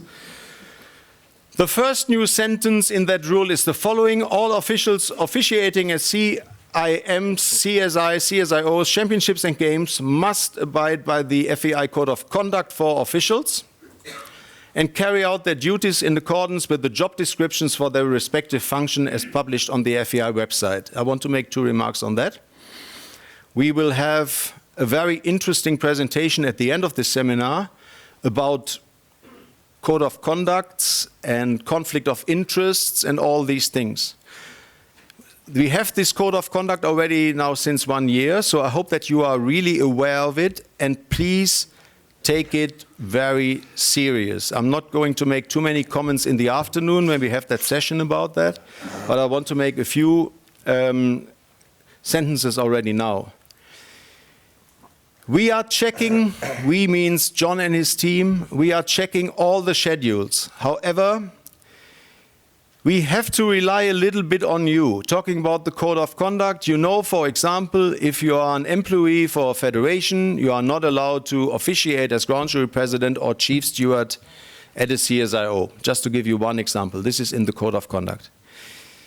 I do not want to motivate you to cheat, but you can't expect from us that we know each and every official and know if he or she is working for any federation. So we expect from you, seriously, that you are honest, and if you should be invited and you know that you shouldn't be up for this show, then you simply have to say no. It's not that I do not know what I'm talking about. Since I am an FEI board member, I'm not allowed to officiate at championships and games anymore. So I have to live with this. If for what reason ever I would find myself nominated for a championship, I have to go to John. Most likely John will be aware of it, that I can't do it. But if it should happen, for what reason ever, then of course it is me who has to go and say, sorry, I can't do this. We had that last year, and it simply happened that another board member who is also judging, it was a mistake. He was appointed to be appeal committee president at the Nations Cup final. So, and of course, he called John immediately, said, John, I can't do it because I'm a board member. He did that immediately, as far as I remember. Yeah, so please, if you are aware that you can't do it, please let us know. And keep it simple. Don't even agree to go, because that makes it even easier. Because if you do not do this, and later on there is an issue at the show, CAS will be very happy, I guess Michael will agree, CAS will be very happy if you then make a decision which might be even right, but then CAS finds out that you shouldn't have officiated there. What is the cost for that CAS case, the minimum? If we have a case at CAS, it's some 10,000 euro, which FEI has to pay just to go there. So please help us a little bit to save that money, that you do not put us in a position where we have to fight against somebody. And you might make the best decision you ever made. But if you are not obliged to be there, then you shouldn't have been there. So please be a little bit careful. Second remark on that sentence, Yes, there are job descriptions now, and they are available. And if you have nothing else to do, and even if it looks a little bit like bureaucracy, take a look at the job descriptions. You will be surprised what your job description is. And it doesn't matter whether you are a steward, a chief steward, what kind of level you are, what kind of job you have at the show. According to the job descriptions, we have to get you out of your comfort zone because you have to do much more than you think. Take a look at that. If you are ready to do it, you are most welcome. We count on you and we are very, very happy to have you. If you think that you do not want to do the job because there is too much we ask you to do, then better stay at home. To watch it on television is also nice. Sorry to say that, but that's the case. We expect a lot now, and we have it on paper now, and we expect from you that if you decide to do your job, then please do it 100%. And I'm very sure that all of you will. There is this chart, and I wouldn't expect that you can read this. And I try to make it a little bit bigger, and still, this could be the first thing of the competency test for judges. If you can read that from 50 meters, then you are still able to judge or something. Of course, I try to make it a little easier. As you can see, there are some red things in that chart. And once again, I really ask for your support in this case. What we did is, the first change is that the minimum number of judges has been increased by 1 at most of the events. The reason for that is that now we have that liaise judge who should be there during the boot and bandage control to be the liaise person between the ground jury and the stewards. For this reason, organizers have to have 1 judge more. So the minimum number for an indoor show, for example, is no longer 3. The minimum number for an indoor show is now 4. And of course, if you have more arenas, then it should be more people. Of course, let's not go there. We can check that there are a minimum of 4. But if you know as grand jury president, oh, there are 3 arenas, and you see in your schedule that there are only 4 judges mentioned, and these arenas are running parallel, then we expect from you as grand jury president who knows the show that you contact John and say, or not necessarily John, but somebody in the department, and say, I do not have enough judges. We will find a way to convince the organizing committee to invite more. Yeah, but please let us know. John can't know for all of these some 100 events what the conditions are there. You, as the grand jury president, you know. It's good to hear from the foreign judge later on that there were some people missing, but it would be better to hear from the grand jury president that he knows in advance that we do not have enough. So please inform us. The second change for CSIO 5 stars, the water jump judge must be level 3 minimum. We had cases where, let's be honest, it's always the weakest link in the chain who has to do the water jump, which is not really a good strategy. If I'm the grand jury president, I always try to appoint the most experienced one to go to the water jump. Doing the water jump judge is not a penalty for somebody. It's not to punish somebody. This is one of the most important jobs we have, because this is one of a few occasions where you as a jumping judge make decisions all on your own. Somebody mentioned yesterday that for the stewards it's a little bit different, because you make a lot of decisions all on your own, because you are the one responsible for the stables, or you are the one responsible in the warm-up. But when you are sitting in the jury box, there are always 3 people responsible. For the water jump, it's just the water jump judge. And that has to be absolutely clear. And for that reason, we think that the water jump judge, at least at a CSIO 5-star, has to have a certain experience. And for that reason should not be a just introduced level 2 judge who is doing his first show and then spending the whole weekend at the water jump, because of course he's not judging the Grand Prix. Yeah, so minimum level 3, very important. At all events, including games and championships, 1 grand jury member will be assigned on a rotating basis to act as liaising judge for the boots and bandage control. This judge should be preferably minimum level 2. The concept is once again the same. It's not that he has to be level 2. Sometimes on lower level events you do not have so many high qualified people. But you will understand that it makes sense to have somebody with some experience, because the decisions which have to be made there are so important, because they really have an impact on the results and on the life of athletes and horses and so on. We need experienced people. However, and I want to be very clear with this, we have now one judge more, and that costs money to organizing committees. And I do not want to be confronted with arguments from organizing committees later on saying, now I have to pay for one judge more, but this judge is never there.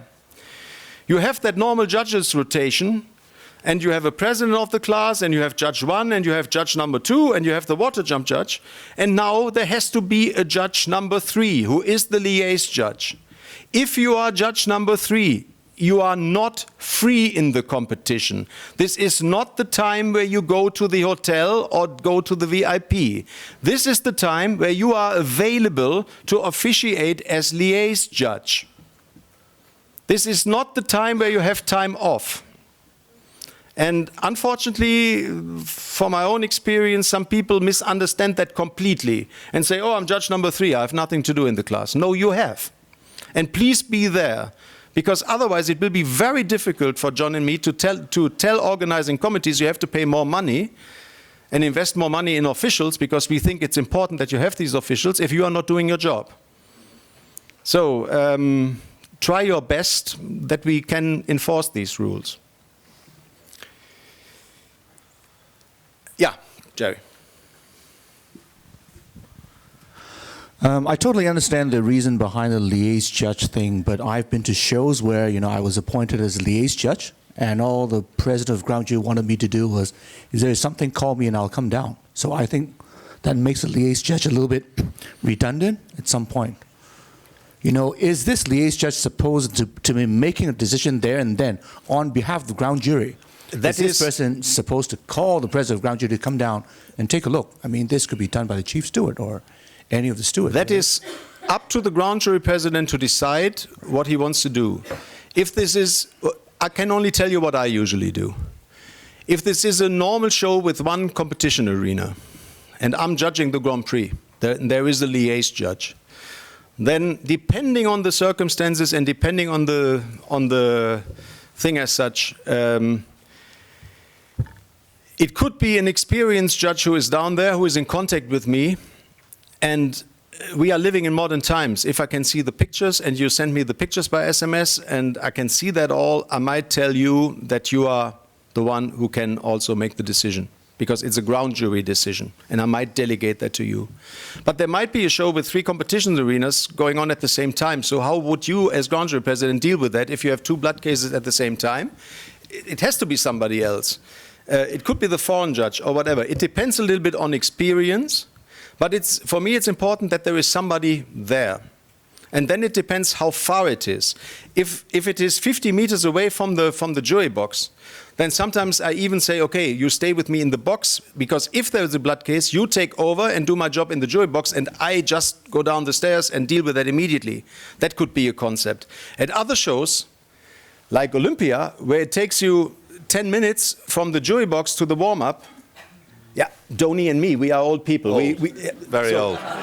Very old. At least for JD and me. Willem, 2 minutes? Yeah, 3. For young people, yeah. But so it takes you a while to go there. Okay, I'll take another one. I'm going to blame Belgium. Mechelen. If you there try to leave the jury box with 10,000s of people running around, it takes you an hour from the warm-up to the jury box. Yeah? So in these cases, it's practically impossible that somebody really goes down from the box. That depends on the circumstances. Keep it simple, be practical. The liaise judge is part of the ground jury. That's why he is there. And if you find a way that you are happy that he is making the decision, fine. I have to say, not that I do not trust other people, but if any way possible, if it is possible, I want to see it myself. But okay, that's up to you, if this is answering your question. Good. Angèle. And then Frances. Francine, sorry. Okay, Francine. so we have 3 people in the jury box, Right. one for the water, one on the boot check. Right. But that's not on all competitions. So you have two judges which are not judging a small competition. They have to do some other job. I mean, the liaison judge is there for the boot check. Right. Not all competitions have a boot check.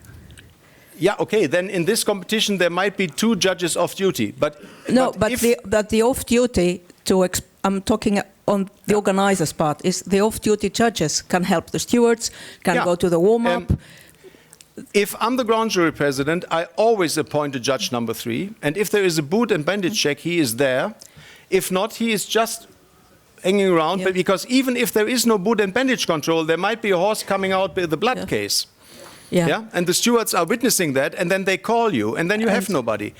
And stables. The idea, or you walk through the stables. The idea is that you have 3 people in the box. If necessary, you have a water jump judge, and you have one more judge who is on duty. He is not judging, but he is on duty. He is available to act as liaison judge for all these cases. This judge is not free. That's why we have increased the number. Simple as that. Just to make it clear. No. Thank you for the question. One question. For national judges, they are allowed to judge up to 2-star CSIs. Which part I can do as well? Only the... I think it's loud enough. I think it's an instructor voice. I think I'm national judge, not international, only steering, but I can judge up to 2-star level CSI. Which part I can do as well? I'm not allowed to do the water jump. I did 10 years before. Yeah. And what is with the laser in boot and bandage control? I'm only in the jury box, or what part I can do as well? More or less, yes. Sorry?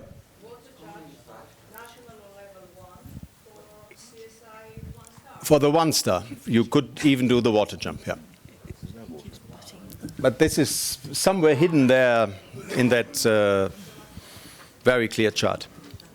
Good. No, not. Sorry, me. Ah, yeah, Franz. Oh, yeah, thank you.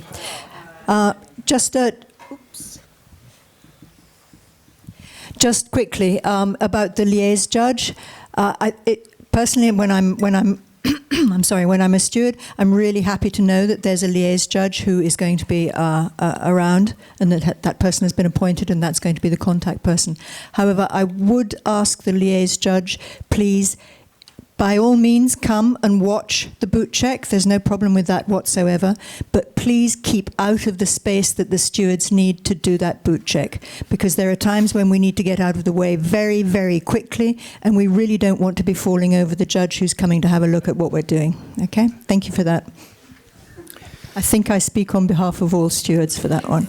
And if I can add another question, the role of that liaison judge is not to supervise the stewards and tell the stewards how they have to do their job. We are very happy that we have experts there with the stewards, and I would say that the average judge knows less about stewarding and about these procedures than the average steward. At least I hope that this is the case. So please do not say that you are the supervisor and now you tell the people how they have to do their job. That's not the idea. Simple as that.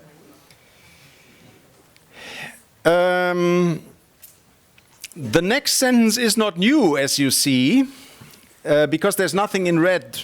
Still, I have put that sentence down, and not only because I need that as introduction to the next paragraph, but also because I just want to highlight this.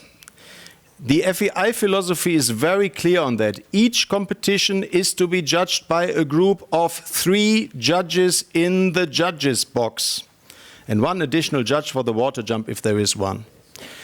3 judges in the jury box means 3 judges in the stewy box. And I make this remark for 2 reasons. The one reason is that I know, and I'm not in a position to stop that, but at least I can mention that here. I know that in certain regions there is a different philosophy. There are 2 people in the box and 1 is somewhere else. That's not the FEI philosophy. I know that the system is working. That's not the point. But from the legal point, a competition has to be judged by 3 people in the jury box, in the real sense of the wording. And the second thing is, and this does not depend on any region, There are people who think that there are less important competitions who could be judged with 2 people. And there are rumors that there are even shows where there are some arenas where there is only 1 judge. And this judge at the same time is the commentator, the one who is opening the in-gate and is operating the start and finish line and all the other things. I can only talk about myself, and maybe I'm not as good as whatever. If I have to judge, I have enough to do. I'm judging and I do my part. I can be the president of the competition, I can be judge 1, I can be judge 2. And I have enough to do with this. But I'm trying to do that 100%. And I try to minimize to make mistakes. It would be good if you all could concentrate on your job description. Just go through it and then you will see what you have to do when you do all these positions. It's a lot, and it's much more than you expect. So, there is no such thing than an unimportant competition. Even if it is an amateur class at 7 o'clock in the morning, you might think this is not as important as the Grand Prix 160 on Sunday afternoon. Yeah, maybe not. For the people who are competing there, this is their private Olympic Games, just to point that out. And they deserve a prepared ground jury who has everything under control and investing the same energy in this amateur class as later on Sunday afternoon for the Grand Prix. So to have only 2 judges in the jury box for an amateur class or a class which is starting at 7 o'clock in the morning, I know this is not really the time of day I would like to work, but that's the way it is. Once again, make your decision. You want to officiate? Fine. You do not like the conditions? Do not come back. But if you are there, then please do this. So, 3 people in the box. We have added something where I would really like to get your support, that we really can implement that, and this is the secretary to the ground jury. And I know that some people think that this is ridiculous, even some people here in the room, they say this is ridiculous, we do not need that, we want to control that all on our own, and so on and so on. I know all these arguments. However, first of all, I don't think that any dressage judge would think about doing his competition without a secretary, because he says, I have to concentrate on what the horse rider is doing at any time. We think that we can fill in a form, looking at the form, writing down 4 at 5, and at the same time you are checking what the rider is doing there. Do you really think you can do that? Some chameleons can do this. Yeah, the one eye is in this direction and the other one in that. I can't do that. I'm not a chameleon. Maybe I'm not good enough, but I simply can't do this. So now it's, and we can discuss that now forever and ever, if you are in favor of it or not. This is what it is. From now on, there has to be a secretary of the ground jury. It does not have to be a judge, and this is now also stated in the rule. It can be a volunteer. So organizers got a little bit concerned when they saw that and they say, oh, now we have to hire another judge. No. It can be the mother-in-law of the show director. It can be the grand-sister of the cost designer, whatever. It does not have to be an educated person. It has to be somebody who can write and is reliable, that he puts some things on a sheet. So this is what we need for each and every competition. And if there are 3 arenas, you need 3 secretaries. Please insist with organizing committees that you have that person. This is a voluntary job. It doesn't need a business class flight. You do not have to fly a secretary in from across the ocean. It's up to the organizing committee. That's the first remark. The second remark, if the organizing committee, for what reason ever, invites lots of judges and they have nothing to do, and then is asking you if you are free to do the secretary's job in one of the classes, there's nothing wrong with that. But then you are not part of the 3 people who are judging. Yeah? If there are 10 judges at the show and only 3 are on duty, and one is doing the hind boots, and the other remaining 6 are free, well, then there's nothing wrong if the organizing committee say, could you be so kind and be the secretary in the next class? And then you should say yes. If I can't convince you with all these arguments, you should try at least to leave the impression that you are No, not that you are important, but that it is important that you can do your job under good conditions. If you send out the message that it's also possible with 2 judges, and if you also send the message, oh, you know what, you do not need an announcer. Sorry, Nick, but at the moment I'm protecting your job, by the way. I hope that you like it. I've got the line to destroy you in a minute, Stefan. Good. If you then think you can do that all because you want to please organizing committees, then you shouldn't be too surprised if sooner or later we get a request from organizing committees. Can't you change the rule? 1 judge is enough, obviously, because my judges always give me the impression they can do it all on their own. So be a little bit careful with that. There is a reason that we think there should be 3 people and there should be a distribution of tasks. So please try to protect us, or better to say protect the rule, and help us to get that really introduced. So, having said that, we talked already yesterday about foreign stewards, that foreign stewards are appointed at 5-star events and at all the tours.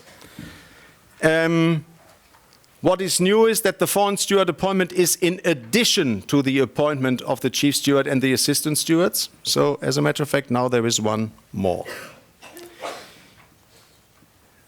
Let's be honest, the things we have to do are getting more and more and more and more and more.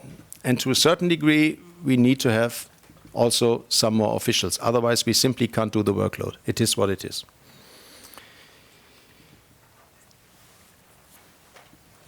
Qualification for the Grand Prix. There are some pre-qualified people for Grand Prix competitions. And it was the winner of the events Grand Prix of the previous year according to the following conditions. And we had to find out that, of course, sometimes there was a previous show the year before, but maybe the show was on a different star level. So maybe the organizer did a 2-star show 1 year, and then for what reason ever, the same organizer the next year is doing a 5-star competition because he gets a special permission. Then according to the old rule, the winner of the 2-star Grand Prix would have been pre-qualified for the 5-star Grand Prix. That doesn't make too much sense. So for that reason, we have changed that slightly. So for the Grand Prix at a CSI 3-star, 4-star, 5-star event, the winner of that event's Grand Prix the previous year is eligible to participate providing the previous year's event was the same star level or higher star level. So you are doing a 3-star in 2018, or you did a 3-star in 18, you do a 3-star in 19, the winner of the 18 Grand Prix is pre-qualified in 19. You did a 5-star in 18, now you do a 4-star. The winner of the 5-star is pre-qualified in the 4-star. You did a 3-star in 18 and you do a 4-star in 19, then it's a higher level and this winner is not pre-qualified. I guess that makes sense and everybody understands that. So, for the Grand Prix at a CSI 1-star, 2-star, the winner of that event's Grand Prix the previous year is eligible to participate regardless of the star level of the previous year's event. Any questions to that? Good. You know that there is a rule that before you can take a horse for the Grand Prix, this has nothing to do with the qualification for the Grand Prix, but that this horse has to finish a round. This is what we had. However, this rule made a lot of sense, but it was a little bit depending on the type of competition. And to use the worst example, if you have a fall and out competition, you finish a round, if you jump fence number 1, you knock it down, they ring the bell, and you jump the next fence, and you have a result. And with this, you have finished a round. And with this, you could take this horse, according to the old rules, as a Grand Prix horse. That was not really the intention. So, based on that, we have taken a look at all these special competitions, and now there is a selection of competitions which would count, and another group which would not count. So, to cut a long story short, so these competitions may count for the Grand Prix. All normal competitions, masters competitions, hunting competitions or speed and handiness competitions, Nations Cup competitions, sponsor team or other team competitions, hit and hurry competitions, accumulator competition, top score competition, take your own line competition. In addition to that competition over 2 rounds, normal 2 phases competition, I will explain to you later what a normal 2 phases competition is. You will learn that in a second. Special 2 phase competitions as long as they then really finish the second phase. Competition in groups with the winning round, competition with the winning round, and derby, and finally competition over combinations. These competitions do count. The consequence is that the following competitions do not count anymore. And this is the puissance, because there you have 4 fences and that's all. At the moment it was possible that you jumped these 4 fences and then you could take that horse for the Grand Prix, whatever the result was, as long as you finished. 6 bar, I guess it's the same. Fall then out, I have mentioned already. Relay competition, let's be honest, this is more a kind of display than it is really a competition. Knockout competition, that's exactly the same. And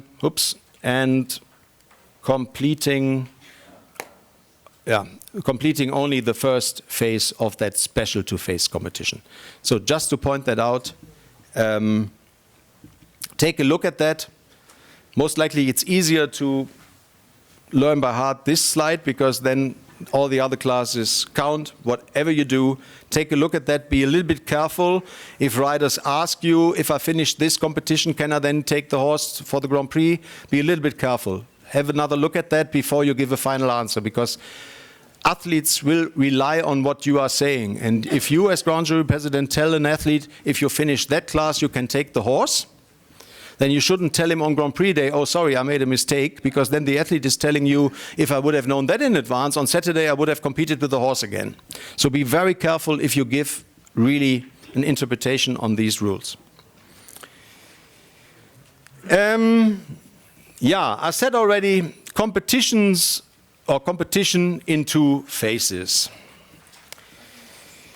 Yeah, we had long discussions about that, because obviously it was impossible, and I do not talk about any person here in the room, but obviously there were some officials who simply couldn't understand the message and the sense of that all. So now our first idea was to take out the former 5.6 and to make a new article and call it single fence, as they call it in Great Britain, as far as I know. Single phase. Single phase, yeah. Single phase competition. We wanted to call it like that, or French 2 phase, or whatever. But we wanted to take that out, because at the end of the day, the philosophy of that competition is not really a 2 phases competition. It's something in between. And our first idea was to take that out and to give the child a new name. But then, unfortunately, we found out that we do not have any free article numbers, because we are already with the special competitions on 279, and 280 is already a new chapter. So we said, okay, then we keep it under one headline, but we now have 2 different chapters. We have now the so-called normal competition in 2 phases, which is Article 274.1. These are 5 options, and these are the former Article 274.5.1 up to 274.5.5. These are the normal 2 phases competitions. First phase not against the clock, second phase against the clock, both phases against the clock, and all these versions. No change whatsoever. It's exactly the same. The wording is slightly different. We try to make it really clear that now really everybody understands it. Hopefully we succeed with that. Let's see. The second group are the so-called special competitions in 2 phases, which is article number 274.2. This is the former article 274.5.6. If you go through this, we have now really clarified that if you go to a normal competition and you finish the first phase, then with this you have finished a round and you could take that horse for a Grand Prix because you have a result. In that special 2-phase competition, you only get a result after finishing the second phase. There is no change at all. It's exactly the same. We just tried our best to put that now in writing that really everybody understands that. hopefully at least a few more understand it, because we had constant problems because ground juries gave wrong advice to riders. And don't tell me the riders should know what to do, but if they get wrong information from ground juries, that's not really good. So we hope that we have clarified the situation. I hope that I'm not expecting too much from you, that you have to learn a new article number. I don't think that this is really an issue. And after 2 months, I guess we will not talk about the 5.6 and the 5.3 anymore, and we will go with these article numbers. Just take a look at the new schedules. There was a little bit of a hiccup at the beginning of the year. There were 2 or 3 schedules which were approved with the wrong article numbers. But then it was very easy to clarify that during the show, what that really meant.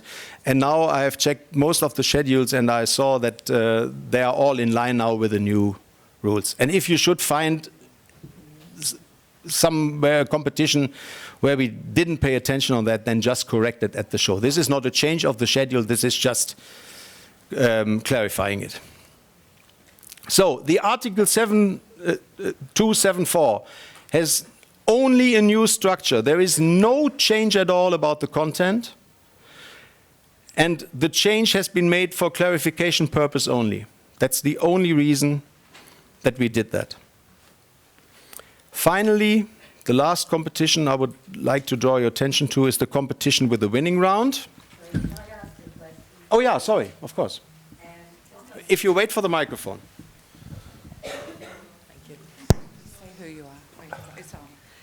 Sorry, Ailish Mulholland, Ireland. Just going back to the 2-phase, please, the normal 2-phase.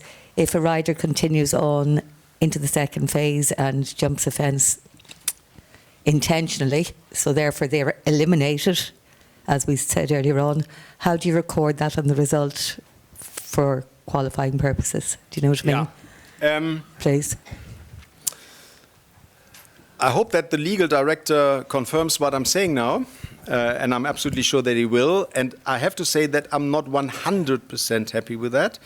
But from what I understand is, if you have been eliminated retroactively after you really finished the round, that would be the same with the blood case. It would still count as a finished round to take the horse to the Grand Prix. This is at least what we decided for the blood cases. And I'm still not absolutely happy with that, but sometimes we are not always happy. But this is what we decided for the blood cases. We do not have a clear rule what we would do if somebody is really finishing now the first round of or the first phase of a 2 phases competition, would pass the finish line, and then he jumps on purpose another fence. So he would be also eliminated retroactively. I have a certain feeling that for consistency reasons, we would have to say, what is the difference between being eliminated after a blood case or being eliminated after your performance because of another reason? I guess we have to go for the same then. Is the director also in agreement? Oh yeah, good. We are all in agreement that it still would count. But for the class, it's elimination. If you are absolutely sure that he did that on purpose and it was not the situation that he couldn't stop his horse jumping the fence. If he's jumping the water jump on his way out, which has nothing to do with the class, then it is elimination. Yeah. But still, the horse could be taken to the Grand Prix. Good. Well. Valerie. Wow. It speaks. Val Turner, GB. Just going back to the extra staffing that you were talking about, I do find it very difficult when you're talking particularly to the 2-star shows. You're now saying that they have to have 3 judges and a secretary. We then have a timekeeper and we have a commentator. Right. And then the judges' box isn't big, the jury box is too small. I mean, practically. Yeah. And then they say, well, I can't afford a bigger jury box. You know, this is the problem, especially with the lower star shows. Yeah. I'm not talking about you. I could be sarcastic and say, go on a diet, and maybe that would help, and you have a little bit. No, I am not saying that. Rewind, delete it, I'm not saying that. Yes, I see this point. But let's talk a moment about working conditions as such, and I'm very happy that you raised that question. There are some jury boxes which are simple as that, they are not good enough. Sorry to say that. They might be very traditional, but if you have to work in a jury box where not all of the judges can sit in the front row and can see something, then there is something wrong with the jury box.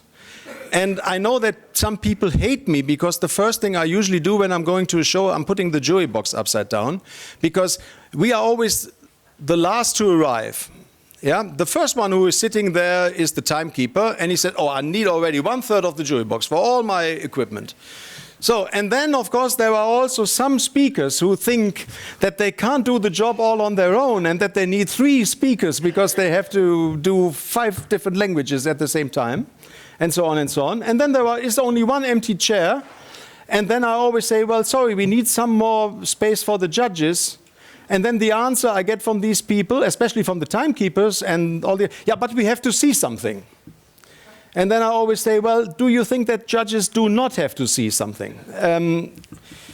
If this is the situation, then you might not solve that the moment when you are there at the show, but then you have to talk to the organizer. The working conditions have to be good enough, and if the jury box is too small, have a word with the organizing committee. You won't change that for this show, but you could say for next year, you should take into consideration to change that step by step.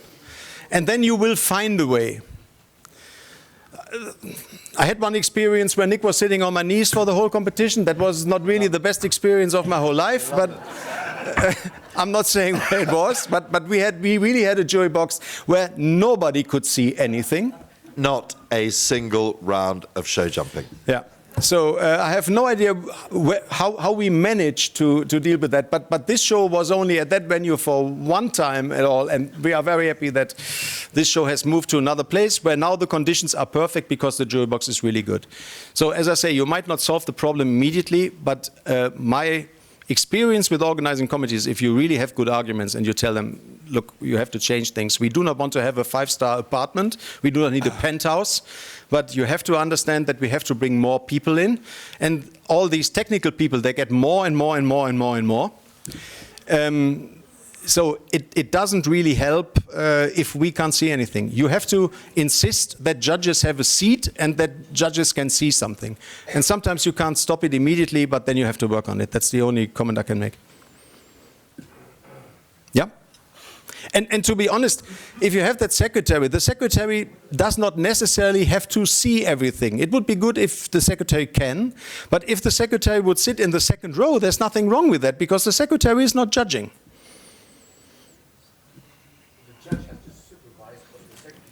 Yeah. In an ideal world, this is the case. And good that you mentioned that, because once again, I would just draw your attention. I was thinking about putting that slide in this, but as the presentation is already long enough, I decided not to do that. In the level 1 course, we have one slide about the organization of a jury box. And I know that I'm talking about the ideal world, but I'm coming to most of the jury boxes, and it would be possible to organize that in a good way. And they simply do that because we always do it like this. And simple as that, there is a tendency that mistakes would happen if you do not do that. In the ideal world, the grand jury president is sitting right in the center of it. On one side is judge number 1, on the other side is judge number 2. Next to judge number 2 should be the timekeeper, because the job of judge number 2 is to control the timekeeper. Next to judge number 1 should be the secretary, because the judge number 1 is calling the faults and should control what the secretary is doing. It does not make any sense to me that judge number 1 is sitting there and the secretary is sitting next to Nick. How can you control this? This does not make any sense. And even more important, that the guy who has to supervise the timekeeper, who is sitting there, is sitting at the other end of the jury box. That does not make any sense. If there is a problem, you simply can't do this. And I know that people hate me for that. Usually when I come to the jury box, the first thing is I put the countdown and the bell in another position, because I do not want to sit at the end of the table when I'm grand jury president. It might be different if you can't see well enough. Then you might find another solution. But in most of the cases, you can set up the jury box just as I explained. It helps to avoid mistakes. Simple as that. That's my experience. If you have a different one, good. Good luck. Good. Any more questions? Otherwise, the last article, because I have Actually, I do not have any more minutes, but with 1 more minute, I do the last article. Competition with winning round.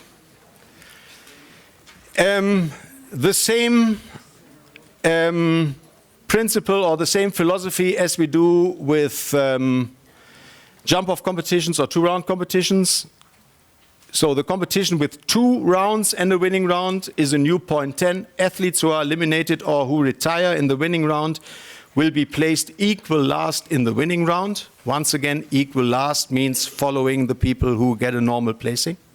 And as this is also a 2 rounds competition, the withdrawn people are handled in exactly the same way as I discussed already. The second format in this article is the competition with 1 round in the winning round. So where in the winning round everybody starts with the penalties. This is old. In this competition, at least 25% and a minimum of 10 athletes of the first round qualify for the winning round, in which they start in reverse order of the results of the first round. The following athletes qualify for the winning round according to the conditions of the schedule. So, and then you have some new options. First option is at least 25% or a set number of athletes, in any case a minimum of 10 athletes, qualify for the winning round based on their penalties and time in the first round. That's the first option. You just take a look at the schedule if it is this option or the other option. Or, and this is the second option, at least 25% or a set number of athletes, in any case a minimum of 10 athletes, qualify for the winning round based on their penalties and time in the first round, and in any case all athletes without penalties in the first round qualify for the winning round. So we give more flexibility to organizing committees, whatever they like to do. If they want to have all the clear rounds back, fine. If they think that there are some time restrictions and they want lesser people coming back, they use the other option. Leave it up to the organizing committees. They know what they want to do. If there is pressure from television, if they want to fill a whole session with this competition, up to them. Whatever it is approved in the schedule, you go for that. Do not try to change now the format, because after the winning round it becomes obvious that the daughter of the sponsor still has a clear round, but not all clear rounds would come back. So be a little bit careful with that. The exact percentage or number of athletes to return for the winning round must be indicated in the schedule. And once again, and that's the last sentence, athletes who are eliminated or who retire in the winning round will be placed equal last in the winning round. So, this was a selection of the rule changes. I would really like to thank you very much for your attention. If there are super urgent questions, I would be very happy to answer the questions with the help of the director. So I would listen to the questions and John would give you the answer. That's a little bit the concept. Of course, I would like to motivate you that there is a coffee break now. So just in case you are interested in a coffee, it would be also an option that we just stop here with a 4 minutes delay only, which is pretty much a new record. This is not that bad. Up to you. No, seriously. Is there anything you really want to know about the rules, going back to Woody Allen? What we can clarify here, because at the moment, we could do this, bearing in mind that Michael is more or less on next, and if there are any legal questions coming up, we can also go back to that then. Yeah. Please say who you are, where you're from. Thank you. Cindy from Canada. Just to verify the blood rule, it's now changed from disqualification to elimination. So if it's in the jump-off section, there was no blood in the first round. There's blood now in the jump-off. They are now tied with retired, other eliminated. Exactly. They're not totally out of the running. This is a change from last year when we changed it from disqualification to elimination. The consequence is now, let's say you are doing a Grand Prix with the 2 rounds format with the jump-off. You are eliminated because of a blood case in the first round. You would be completely out. You do the first round, you qualify for the second round, and you have a blood case in the second round. then you would be placed according to your result of the first round. If you make it to the jump-off and you are eliminated in the jump-off, then you are eliminated in the jump-off and you still would be placed and you still would get prize money. Thank you. Yeah. I learned that I should not repeat the question if you have any more questions. So I'm not asking that anymore. So once again, I thank you for your attention and for all your questions.